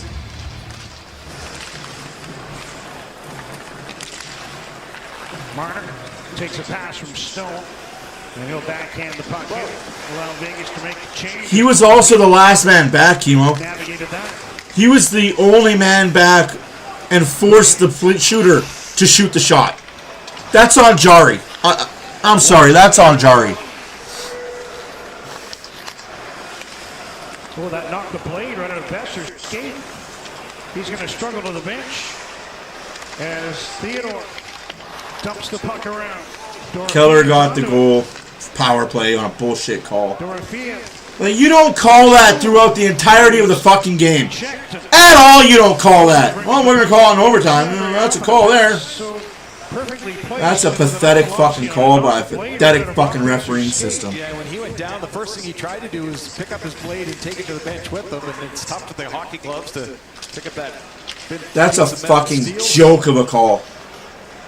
He gets to the bench okay. The Canucks almost gave up a scoring chance there, but now time is against him here in this game. But hey, best league in the world with the best referees in the world, right, Gary? He's taken into the boards by Jeremy Lazon. There's nothing wrong with our referees in the NHL, except for fucking everything. And when every fan base and every player starts talking about it, they get fined. Zone in traffic, works it free to Marcus Pedersen. 3 minutes remaining. Hronek missed the puck. Hurdle gets it in front. Great chance. Saw it is stopped by Tolopilo. Vancouver has 8 shots with 2 minutes left to go in the third period. Vegas has 26. Scores 2-1 Vegas. Allowed, but Nikita Tolopilo has made some huge saves in this game. Well, he has. Earlier in the first period, one of the shots through him hit the post by SZN, but You're not wrong, he's Lugo. been rock solid. Still shouldn't have lost that The game, one but that's counted as the 2-1 goal. that's where Hyman and Draisaitl will be very beneficial 3-on-3. Fans are chanting Tolopilo before he covered the puck there, and now Nylander involved a little bit after the whistle. But I think they will separate and go their separate ways, and we'll see if the Canucks can manufacture an equalizing goal in the final 2:23 of this one. What's wrong?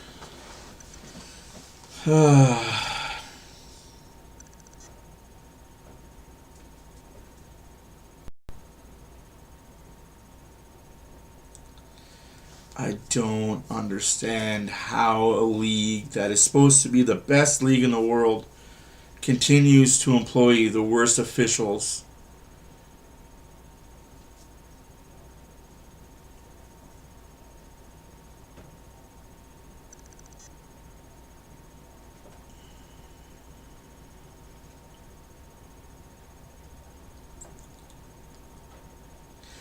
It's be interesting if that happens the other way, though.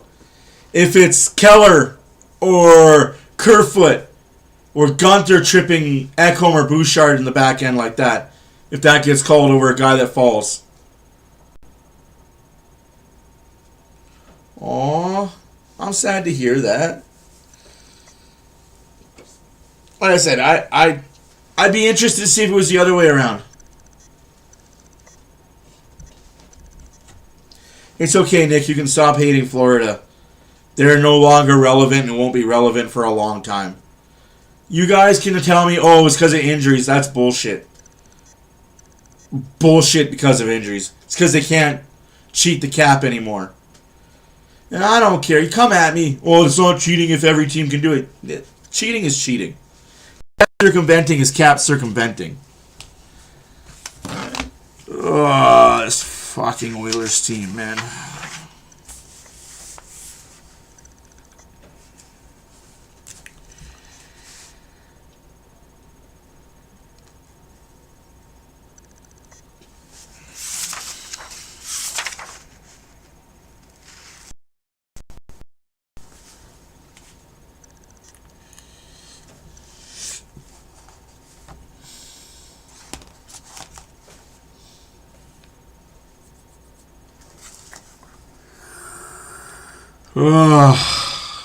And tally for Vegas here in the third, and it's 2-1 Golden Knights with 2:20 remaining in the third period.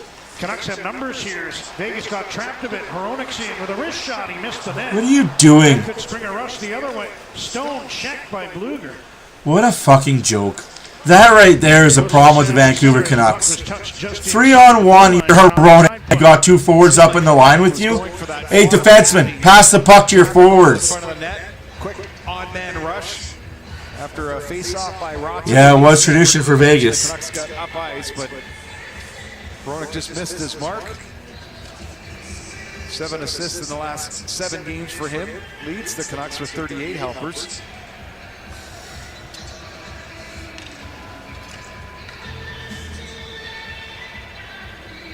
Tolopilo still in, but he's shading out of the crease already. Canucks lose the face-off. Vegas has the puck, so he'll stay right where he is for a moment. Hanifin dumps one ahead for Colasar, and he rolls the puck down into the Vancouver zone under 2 minutes remaining. Hronek. Here's Rossi. And Tolopilo will head to the bench. Well, no, he was looking at the bench, but there's a penalty coming up. The referee out at center is going to call an interference on Rasmus Andersson, who is going right to Marco Rossi because he thought it was a dive. And he's not happy at all with Rossi, but Andersson's headed to the box. And the Canucks down a goal. They're going to the power play here, although the referees are talking to each other. Yeah, this was the referee from behind the play. Vegas not happy. Anderson. Yep, there will be cap for the playoffs this year. Thank fuck for that. About subtle interference, but as Rossi dumps it in, trying to get around Anderson, that push off balance probably went down a little bit easier than at other times, but it's an interference call. Torts, if you're a lip reader. Well, I proved in Vegas that I'm not. You're so close. And now the Canuck power play, and hopefully continue streaking. Goals in 5 straight games for the Canucks. They'll put Tolopilo on the bench, and they'll go 6-on-4 with a minute 41 remaining, trying to tie this game at 2. Vegas, an empty net to shoot out. They can do it without fear of icing if they get a look. Scrambled draw, and the puck sent back to Rossi. Here's Hronek. Pettersson tried to feed down to O'Connor. Pass was disrupted. Pettersson able to feed it back to Hronek at the right point. Minute 20 to go. Here's Rossi. Hronek. Pettersson fakes the shot, lets it go. Blocked by Braden McNabb. Rossi at the left point. Minute 10 to go. Besser from the corner. Vancouver will end the game on a power play. Rossi to Pettersson. O'Connor's in front, so too is DeBrusk. Here's Hronek shooting and sliding to Unless his they right score. with Hart to make the save. As we move into the final minute of regulation. Some good patience. And then Get it to overtime first indeed. shot as the Vegas defensemen are trying not to get tied up near the front of the net. Making sure they're off their checks. And speaking of checks, big shot from Hronek. Carter Hart's over there to gobble it up. Canucks with a late substitution here. They're going to throw Ratu over the boards, or they're going to... Yeah, They're going to do both those things. Ratu was headed out, but now they've got Brett McLean with the whiteboard, and the Canucks are going to talk it over. What they'll probably see with how Vegas is defending is that there is an open man at the front of the net. Because as a Vegas defender, you're not going to get yourself tied up when it's 6-on-4. I remember when that guy coached the New Jersey Devils, the bench assistant on the bench for Vegas. He coached the New Jersey Devils for a few years.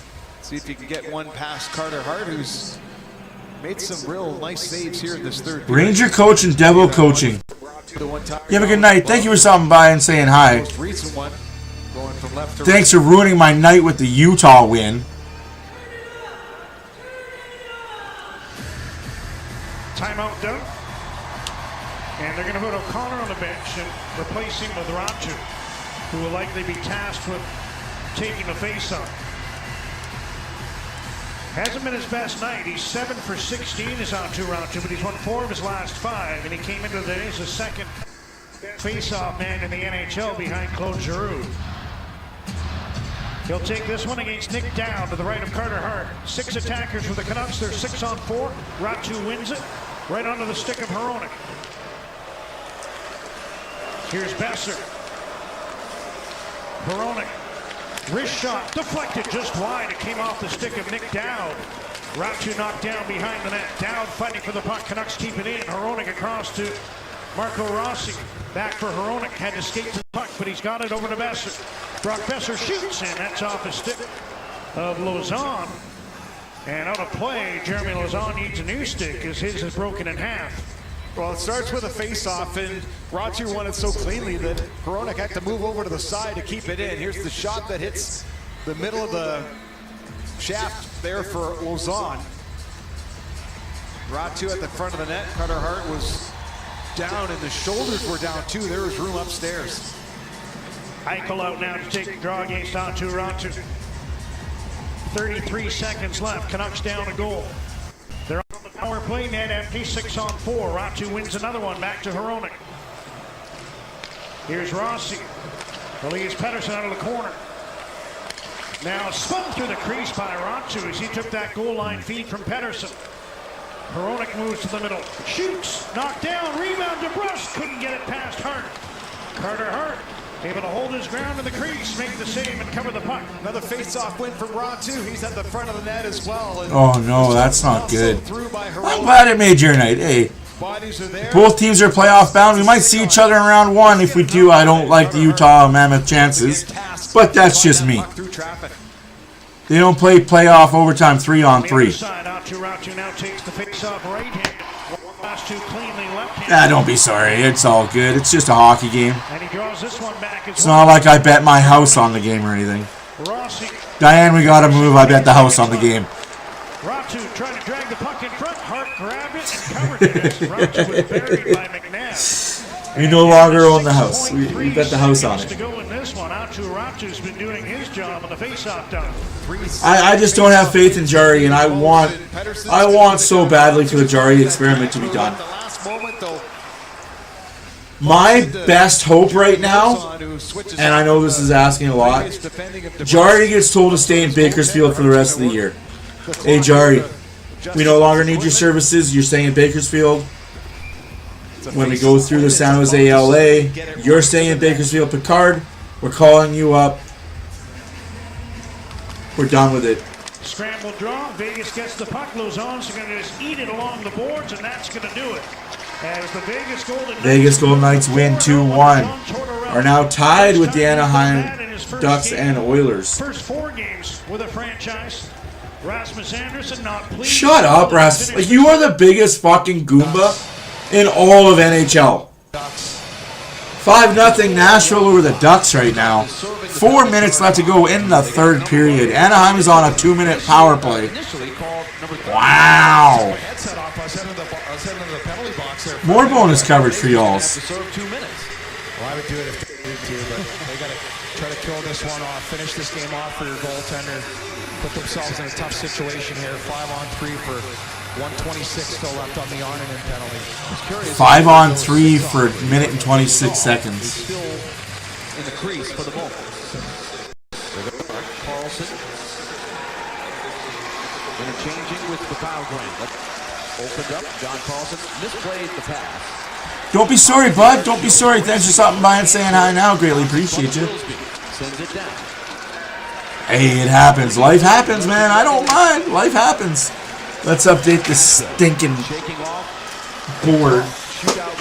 With that win, the Vegas Golden Knights go from 7th to 5th. Turning back, playing a rested Ducks team, a hungry Ducks team. And with a 5-0 lead right now. Carlson in front, off the post to the deflection by Seneca. Carlson lets it rip. Glove save on it with authority. And that shot was from a little ways out, but that was a bomb by Leo Carlson. He got all that shot. And on it, just right there. Look at Anaheim with this loss goes from 5th to 7th. And this one, here's the one-timer, and on it, just sitting there waiting for it, just picks it out of the air clean, nothing to it. What a performance by Justus Onanen tonight. 38 seconds remaining in the 2-man advantage. Paula and Granlund, pair of Finns, briefly teammates as Predators, and longtime teammates, Minnesota, as they both came into the league. So those two go way back. Nashville gets another clear. Jackson McCall to Troy Terry. And the Ducks bring it in. Leo Carlson. Yeah. Brandon moves towards the middle. McCall opens up, feeds Leo Carlson. Diagonal feed. I'll be here tomorrow. Adam Wilsby. And he's able to clear it off McCall. Rule will challenge McCall, or at least chase him back. 5 seconds left in the 5-on-3. They killed the 5-on-3. Gets closer. Waits. Backdoor feed broken. Seneca tried to slam it home. It's now a 5-on-4. Semichik wouldn't miss that against the Oilers. If that was against the Oilers, he would have buried that top shelf, came out and buried it again. 19 seconds to go. He only scores when he's against the Oilers, it seems like. Terry. Stick tied up. Granlund keeps possession. Wings it to the net just wide. Back around the horn again. One-timer Lacombe. The fake anyway. And here's Granlund trying to go upstairs off the mask of on it. But clear. Shea about to come out of the box. And Nashville has killed off 2 5-on-3s in this game. Wow. 2 5-on-3s for Anaheim. Nashville killed them both off. He's trying to get that spot short side on it and good Lord. Right into it. Phenomenal job by the penalty killers tonight. Starting with the goaltender Justus Onanen. 1:43 left on the clock. 43 shots. I think he does, Nick. Regardless, I think he's getting called up before the playoffs or after the playoffs. I just don't think this Oilers team trusts Jari. And Jari will definitely be traded.